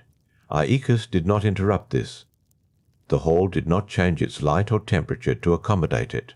The stone floor held both their presences with the same neutrality it held every presence. But it was held. The gaze near the far wall attended this with the same quality it brought to everything else. Not heightened, not diminished. Present in the way it was always present, complete in its attending, without inference or conclusion. The second shade's weighing followed. It was a shorter account, fewer arcs. But the arcs were clear. The life had organized itself, the accounts suggest, to a significant degree around the proximity of the first. This was not, by itself, a thing the weighing counted for or against. Lives that centre on another life are not thereby diminished in the weighing. The question was the same as it always was. What had been given? What had been withheld? Whether the warmth had been offered freely or conditionally? Whether the conditions, if any, had been ones chosen or ones inherited from old harm not yet examined?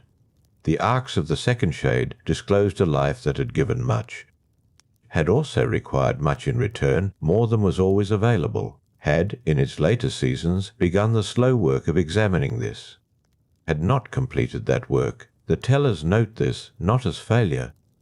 The Hall does not weigh incompleteness as failure. Incompleteness is the condition of nearly every life that arrives. The weighing attends to the direction of the arc at the time it ended, whether it had been turning. This arc had been turning.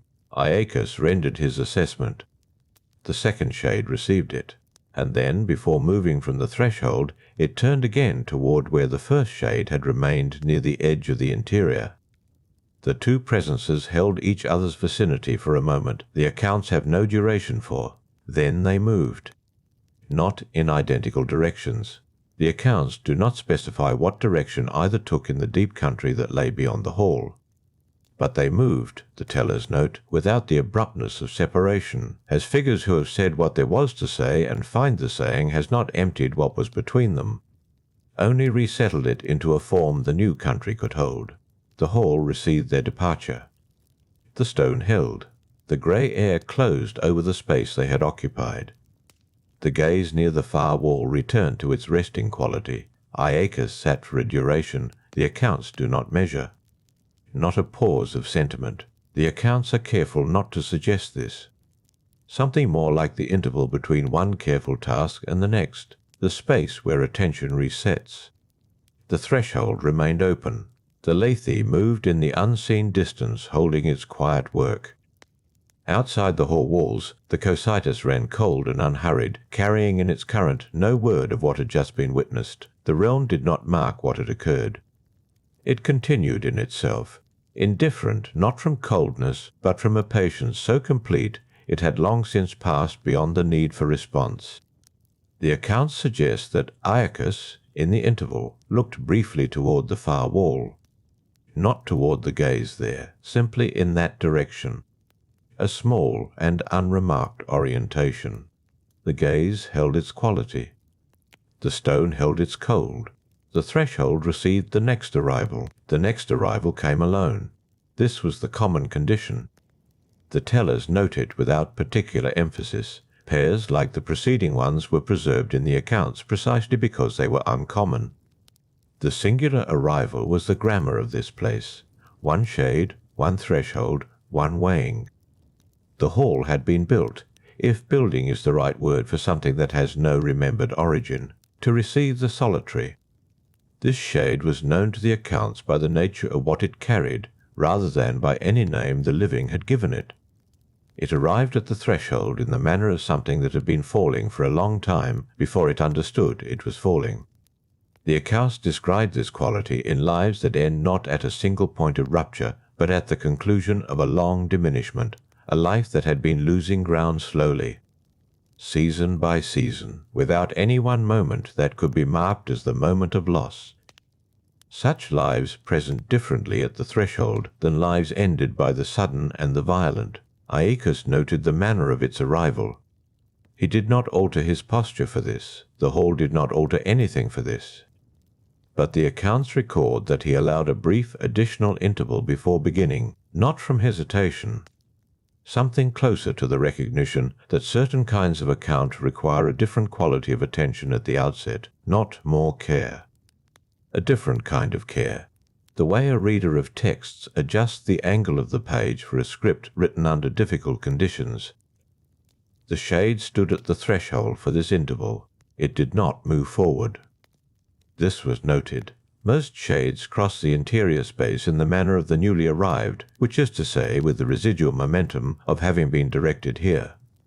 This one remained at the edge, not refusing. The accounts are careful to distinguish between refusal and the inability to proceed without some additional settling. What the shade exhibited was the latter. Aeacus waited. The gaze near the far wall held its quality. After the interval, the shade moved forward. Its movement into the interior was slow in a way that differed from the slowness of the grieving or the reluctant. This was the slowness of something very tired. The accounts use this word without apology. Tired, not as metaphor.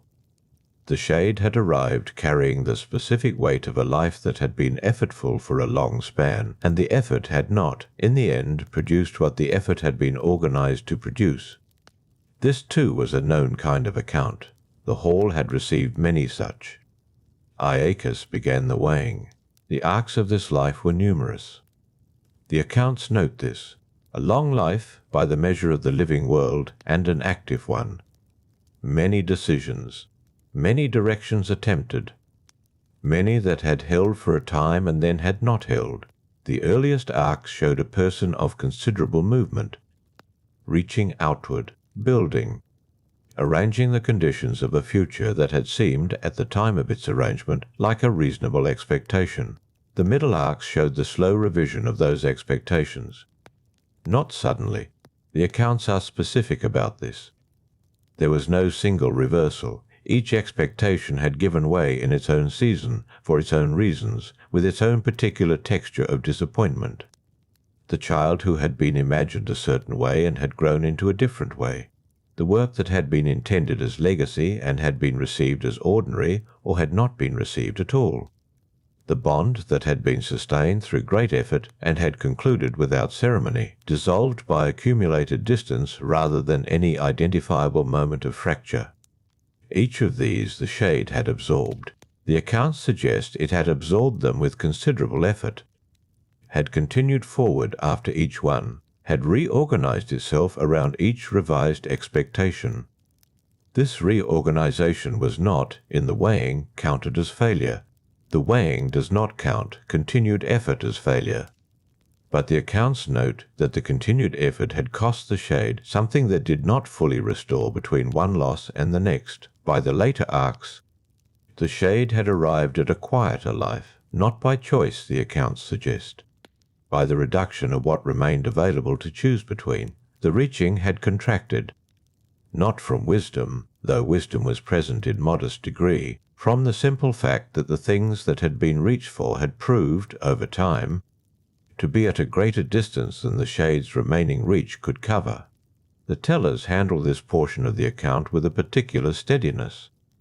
There is nothing in this life that invites condemnation. Aeacus did not weigh it with condemnation. The hall held no judgment of this kind available. What the arcs disclosed was not a life that had failed to be good. It was a life that had wanted more than it received, had given much in pursuit of what it wanted, had not, in the end, received it. This is not an uncommon account. The accounts note this explicitly. The hall has received it in many forms, across every era the living world has produced. A life of wanting and not quite arriving. A life where the effort was genuine and the outcome insufficient. Aeacus rendered his assessment with the same care he brought to every account. The assessment was not harsh, but it was precise. The weighing does not soften what it finds.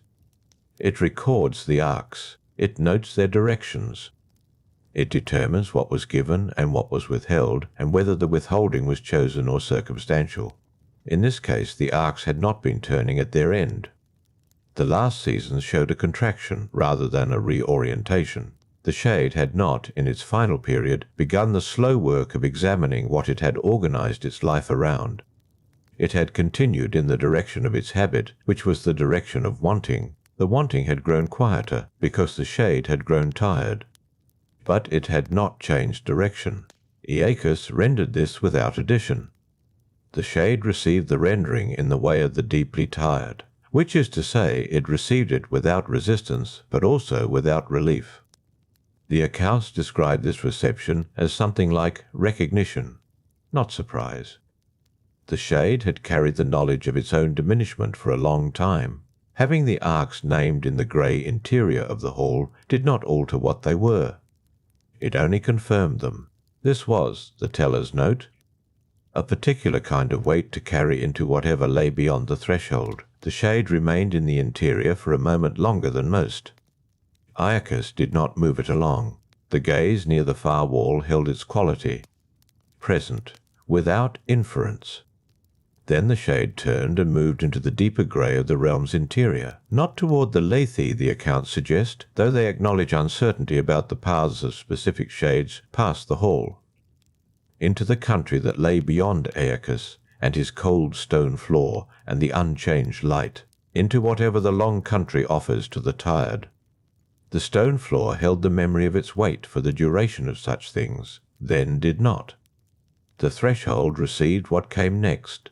The hall continued in its grey receiving. The Cocytus ran outside the walls, cold and unhurried, carrying nothing of what had just been set down here in the quiet room where arcs are named and the long wanting of a life is held. Briefly, before it passes on, the interval after the shade's departure held its usual quality. Aeacus remained where he stood. The stone floor gave back nothing of what had passed through it. This was its nature. The floor did not accumulate. It received briefly and then released. The hall continued around him in the diffuse and sourceless light that had never, in any account the tellers possess, been described as brightening or dimming. Outside the walls the Cocytus moved at its particular pace, unhurried, neither loud nor silent, present in the way that water in cold places is present, felt more than heard. A texture beneath the stillness rather than a sound within it. Aeacus allowed the interval to extend. There are accounts of this practice. The tellers note it with interest because it is not required. The weighing has no prescribed rest between one rendering and the next. The hall does not need preparation. Aeacus himself does not tire in the manner of the living, and yet there are intervals. Brief ones, as intervals in this place measure, during which he is simply present in the hall without a shade before him. The accounts differ on what to make of this. Some suggest the intervals serve a function the tellers cannot fully describe. A kind of settling, not of Aeacus, but of the hall itself.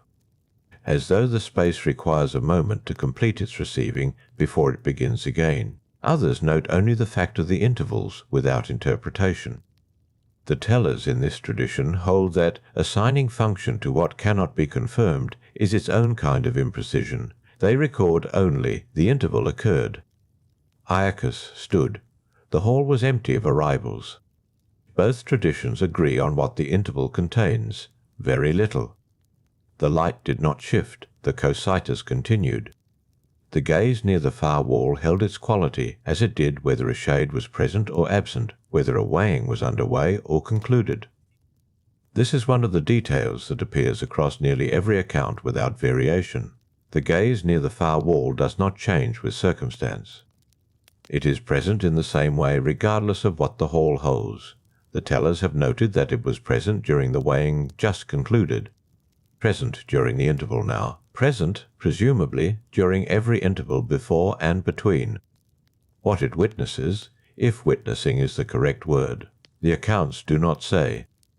Aeacus turned his attention during this interval in a direction the tellers describe with some difficulty, not toward the threshold where arrivals come, not toward the far wall, not toward any architectural feature of the hall that can be named with precision. The accounts say only that his attention gathered inward. This is an unusual thing to record of Aeacus. The tellers acknowledge it. His work, as they have described it across many chapters and many sessions, is outward-facing, directed at what arrives. At the arcs a life presents. At the task of rendering with precision what the weighing discloses. But in the interval, after the shade that had wandered and not quite arrived had passed into the deeper grey, Aeacus turned his attention somewhere the tellers cannot fully follow. What passed in that interior place is not recorded. The accounts are honest about their limits. They can describe the hall. They can describe the arrivals. They can trace the arcs the weighing uncovers and record the renderings Aeacus provides. They cannot enter whatever reflection Aeacus held during the interval between sessions. They note only its duration. brief by the measure of this place, long enough to constitute a pause between one account and whatever would follow. And they note that when the interval concluded and the next arrival appeared at the threshold, Aeacus had returned to his facing outward, attentive, without visible residue of wherever the interval had taken him. The next arrival came quietly. This is itself worth noting. Some arrivals cross the threshold with a kind of reluctance that makes noise in the still interior, not sound exactly. The hall does not produce echoes, and the grey air does not carry disturbance the way living air carries it, but reluctance has a quality the hall registers in its own manner. A heaviness at the threshold, a slowing of approach. This arrival had none of that. The shade crossed the threshold at a pace the accounts describe as neither hurried nor reluctant. Even, steady, as though the crossing was expected, and had been expected for some time. Aeacus observed the approach without adjustment. The shade came to stand in the interior space with a quality the accounts find notable, not resigned, not fearful, not the wary posture of those who have heard the hall described and arrive uncertain whether the descriptions were accurate. This shade had arrived with a kind of settled attention, an orientation toward what was about to occur that the tellers describe as 1 part readiness and 1 part curiosity. Curiosity is not common in this place. The tellers mark it when it appears. The weighing opened in the usual way, without ceremony, without preamble beyond what is necessary to begin. The first arc was disclosed in the manner of first arcs, early and formative, the directions that had organized everything that came after them. The tellers note this account carried a particular quality in its early arcs, a clarity of original intention that had not been obscured by what followed.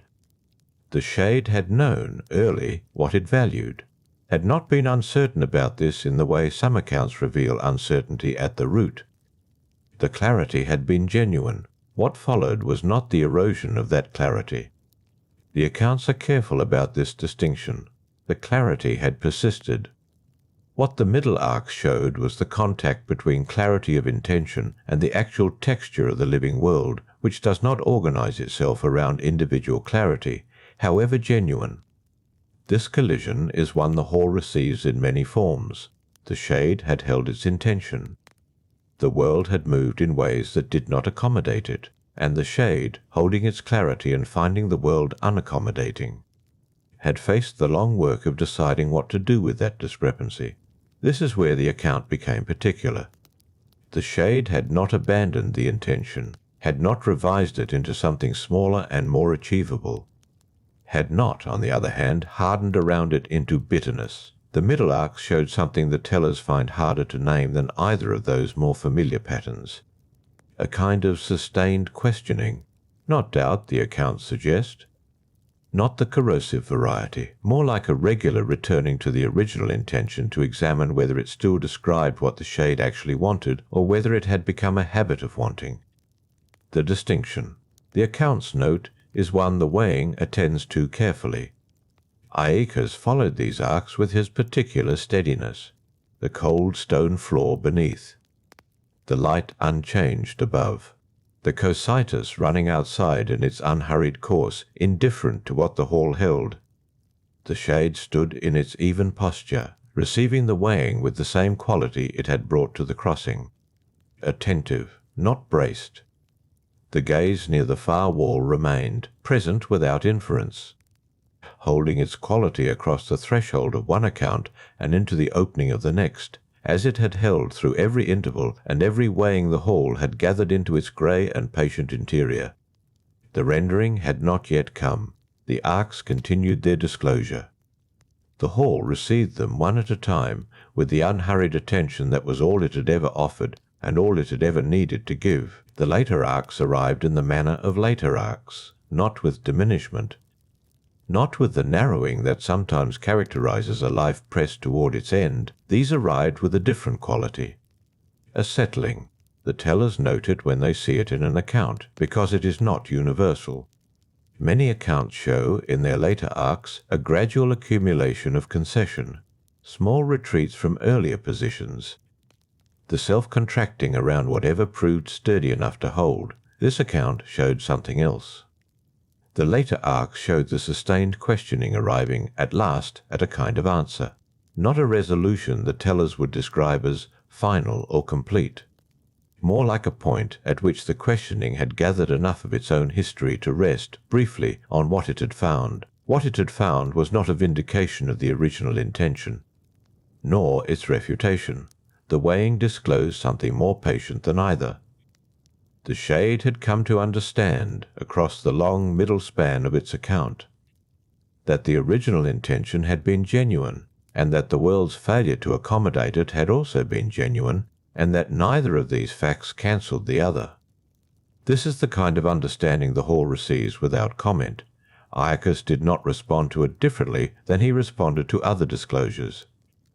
The accounts note this carefully because it would be easy to imagine that certain arcs produce a particular quality of attention in him, a lean forward perhaps, a change in the temperature of his steadiness. They record, instead, that his manner remained consistent. The cold stone floor, the even light, the hall holding what it held without alteration. The shade's posture had not shifted either. It stood in its settled way, receiving the disclosure of its own later arcs with the same attentive quality it had brought to the weighing's opening. The tellers find this continuity worth noting. Many shades receive their earlier arcs with one quality and their later arcs with another. The earlier often received with something like recognition, a return to familiar ground. The later often received with a quality that has no precise name but suggests the shore of something vast. This shade received them with the same even attention throughout. The cositus moved outside the walls. Its presence was not sound. Exactly. The hall had established its rules in this matter and did not revise them. But the river's quality reached the interior in its own manner, a low and constant acknowledgment that things moved. That passage was ongoing, that the grey world beyond the hall's stone walls continued its unhurried operations regardless of what the hall contained. The gaze near the far wall was present. The tellers do not speculate about what the gaze witnessed in this account versus any other. They record its presence, its unchanging quality, its consistency across the interval and into the weighing and through to this moment in the disclosure of later arcs. It had been there for the beginning. It remained for whatever would follow. The final arcs were disclosed.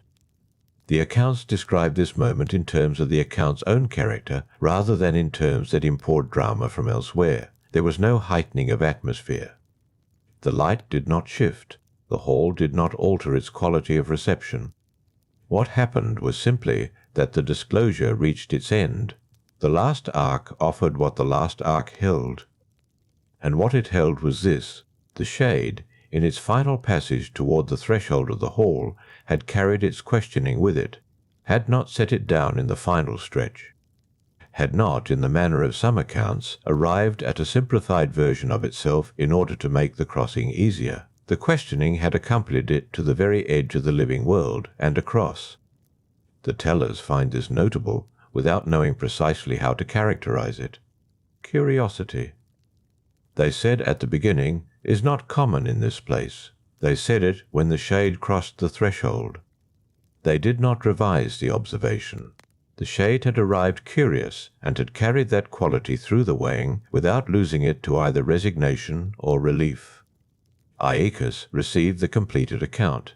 There was a pause of the kind the hall permits between the disclosure of the last arc and the delivery of the rendering.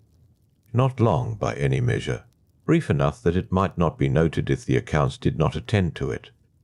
But the accounts attend to such pauses. They note them without interpretation. Then the rendering came. The tellers are careful in recording renderings. They describe what is given, not what it means in any final sense. Meaning, in this place, belongs to a register beyond their reach. They record what they can observe. The rendering directed the shade toward the further precincts of the underworld, not toward the fields of grey, wandering that receive those whose accounts provide no clear direction, not toward the deeper places reserved for those whose later arcs showed the hardening that the hall recognizes when it appears. The direction given was toward neither extreme of that range. It was toward a place the accounts associate with the settling they had noted in the later arcs, a place that recedes, they suggest.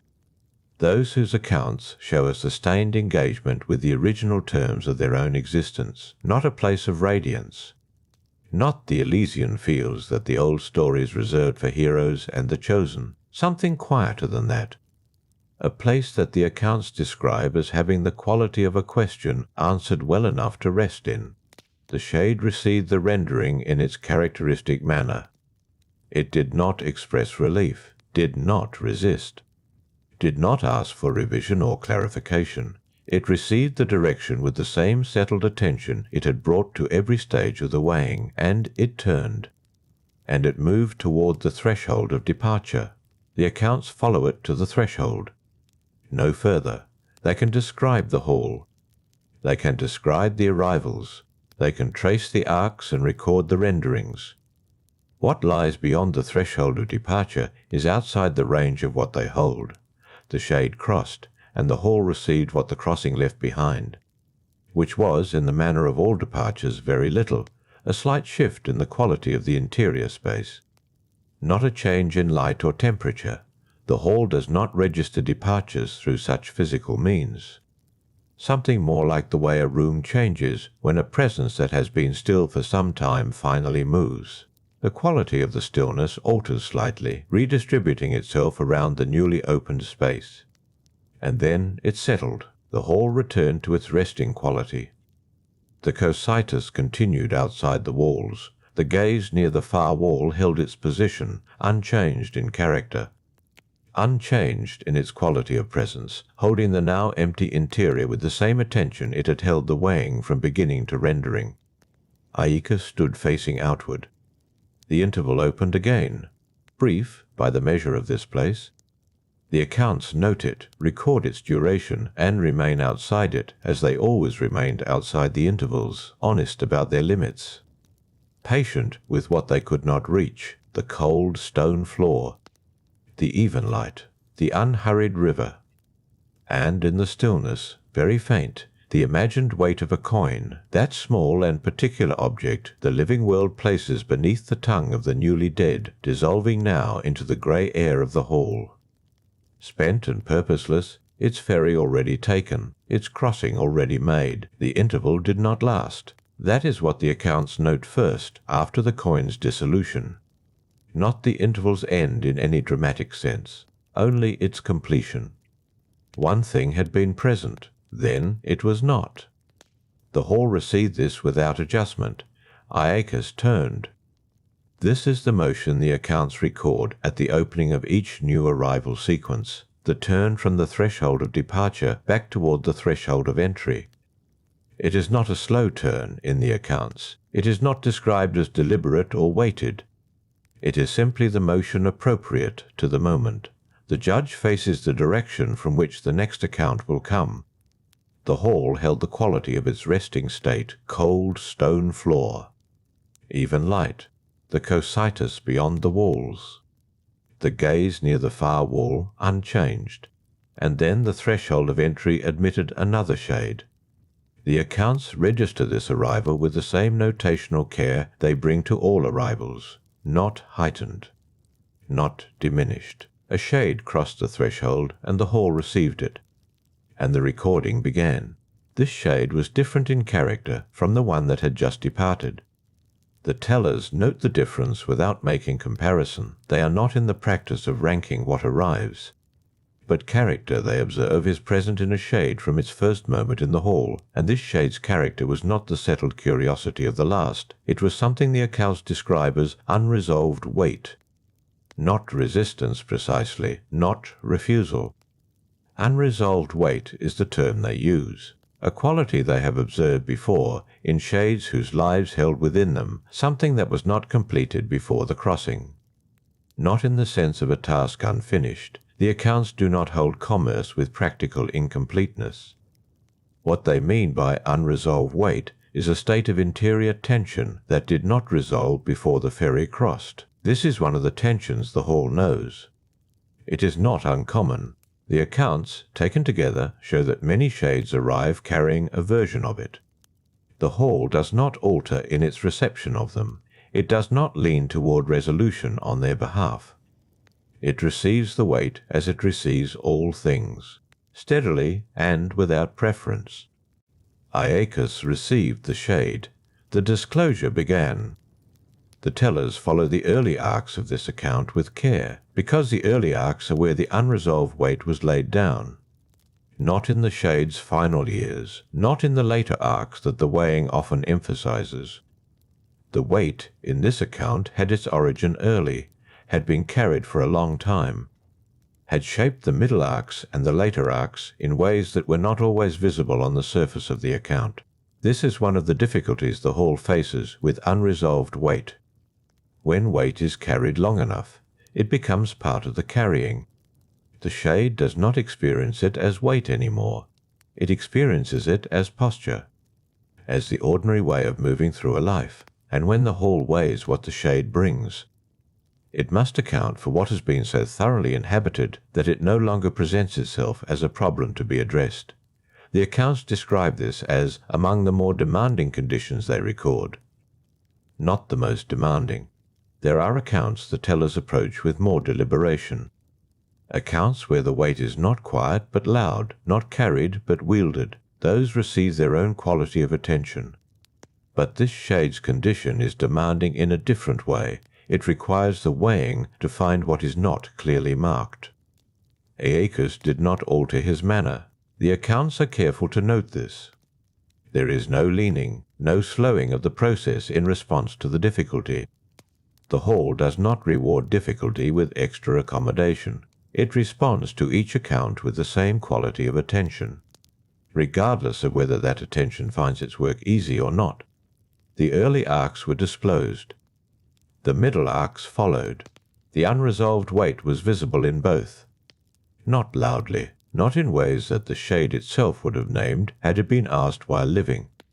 But the hall has ways of rendering visible what lived experience leaves unremarked. This is part of what the tellers mean when they describe the weighing as thorough. The shade stood in the hall with the quality of a person waiting for something to be said. That is how the accounts describe its posture during the middle arcs. Not impatient, not distressed. Waiting in the way that someone waits when they know something is coming and do not know its shape. The shade was present to the disclosure in a way that suggested awareness, without suggesting knowledge of what the awareness would find. This is not unusual in the hall. Most shades arrive without knowing precisely what the hall holds about their lives. They have carried their lives, not studied them. The weighing is often the first occasion on which the full account is presented in one continuous form. And this presentation can introduce a quality of recognition into the shade's posture that was not there at the threshold. Recognition is different from understanding.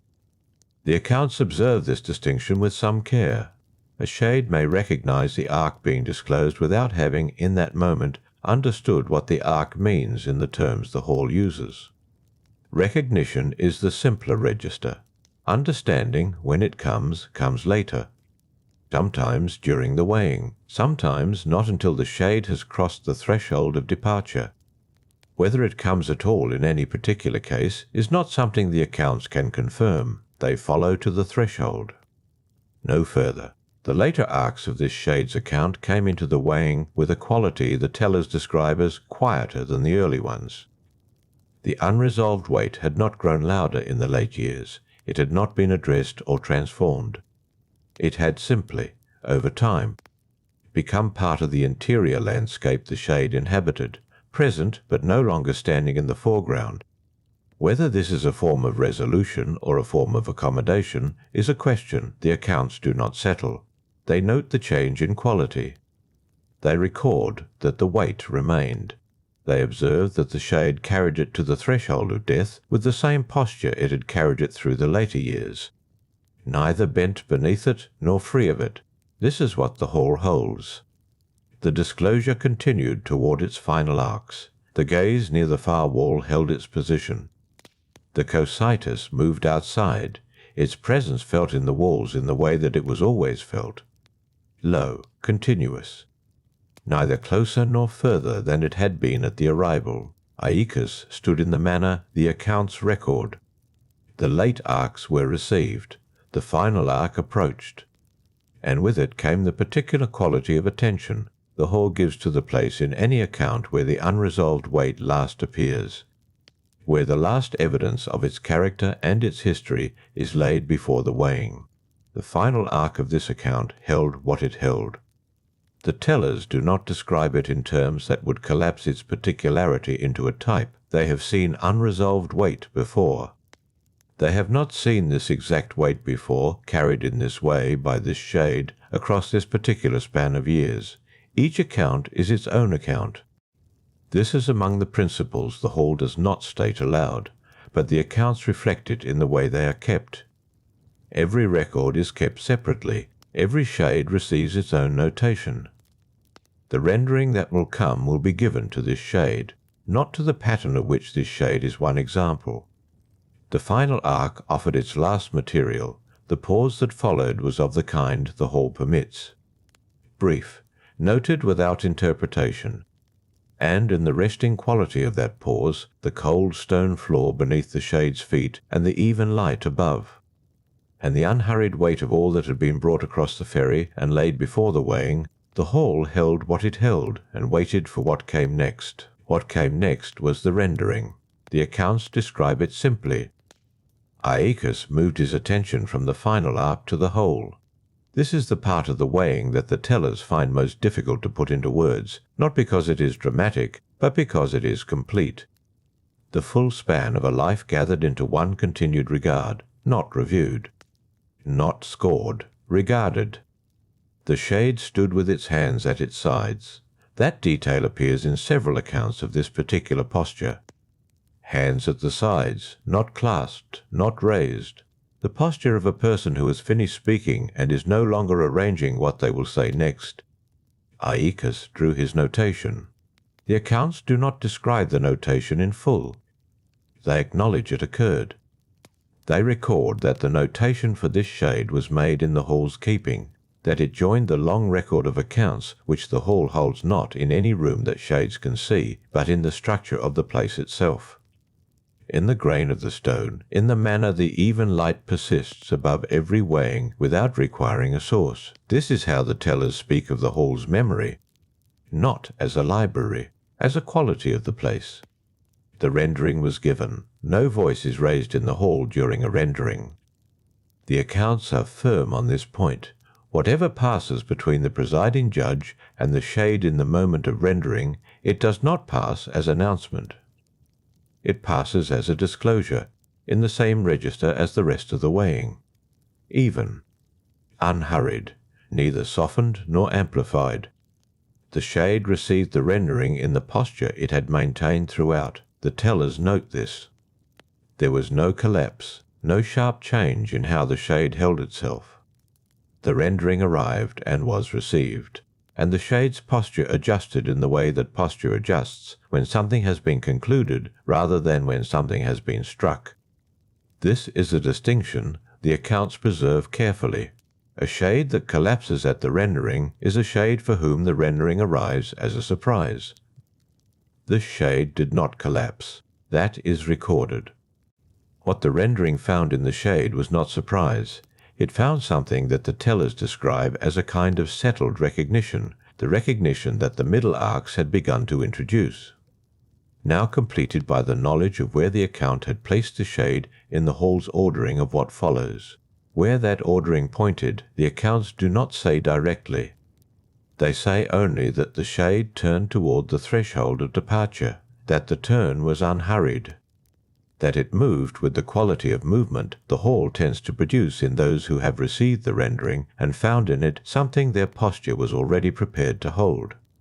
The threshold of departure is not decorated. Several accounts remark on this, as though the absence of marking were itself worth noting. The threshold of entry carries, in some lights, the impression of having been crossed many times, worn in the way that thresholds wear when traffic is ancient and continuous. The threshold of departure does not carry that impression in the same way. It has been crossed as many times. but its surface holds the crossings differently, as though each crossing were the first, as though the threshold does not accumulate the way the entry does. The shade approached it. The gaze near the far wall held its position through this approach. That is noted. The gaze does not follow a shade to the threshold of departure. It holds its station, fixed in the same place it occupied when the shade first came through the entry. The shade moved toward the threshold, and the gaze remained where it had always been, watching neither toward nor away, but holding its position in the way it holds it through every weighing from the first moment to the last. The cositus moved outside, low and continuous in the walls, no different at this moment than at any other moment in the hall. The river does not mark the threshold crossing with any change in its character. The tellers observe this without interpretation. The cositus runs as it runs. It does not attend to what happens at the thresholds. It runs alongside the hall and beneath the hall, and what occurs within the hall occurs in the presence of its sound without receiving any response from it. The shade crossed the threshold of departure. The accounts close at this line. They do not describe what lies beyond. They have never described what lies beyond, not in any of the records that form the long tradition the tellers have maintained. The tradition begins at the entry and ends at the departure, and what falls outside those 2 points falls outside what the accounts are made to hold. This is not presented as a limitation. It is presented as the shape of the thing. A record holds what it can reach. The hall can be witnessed. The weighing can be witnessed. The rendering can be witnessed in its manner, if not in its full content. The crossing of the threshold of departure can be witnessed as a fact. What follows the fact is not witnessed, and the accounts made to hold what can be witnessed end where the witnessing ends. Aeacus turned. That is the final motion in each account. The turn from the threshold of departure back toward the threshold of entry. The defining gesture. The one the tellers record in every weighing, regardless of what the weighing contained. The shade departs. Aeacus turns. The hall receives its next condition, which is the condition of waiting for what will come through the entry.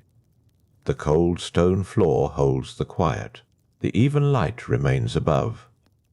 The gaze near the far wall holds its station, and outside the walls the cositus runs in the low and continuous way that it has run through every chapter of this long telling. Through every shore and every crossing, through the reeds at the river's edge, and the silence in the plains beyond, through all the tales the tellers have preserved in the tradition that gives this place its shape in the minds of those who listen. This is what the hall is when it waits, still, ordered, present to whatever will arrive. If you have rested here a while and found the hall a place worth returning to, a subscription to Olympus Dreams is always there if you want more. There are other halls, the rivers, other shades crossing other thresholds in the long geography of the world below. The hall holds its quiet. Aeacus stands at the angle of his turn, facing the entry, the cold floor carrying the faint vibration of the cositus in the stone beneath his feet. The next account not yet arrived. The place resting in the interval between one shade's departure and another's first step through the entry. An interval the tellers have no record of measuring, because the hall does not measure it, and the accounts hold only what the hall holds, and in this moment what the hall holds is the particular quality of a room that has finished one thing and has not yet begun the next.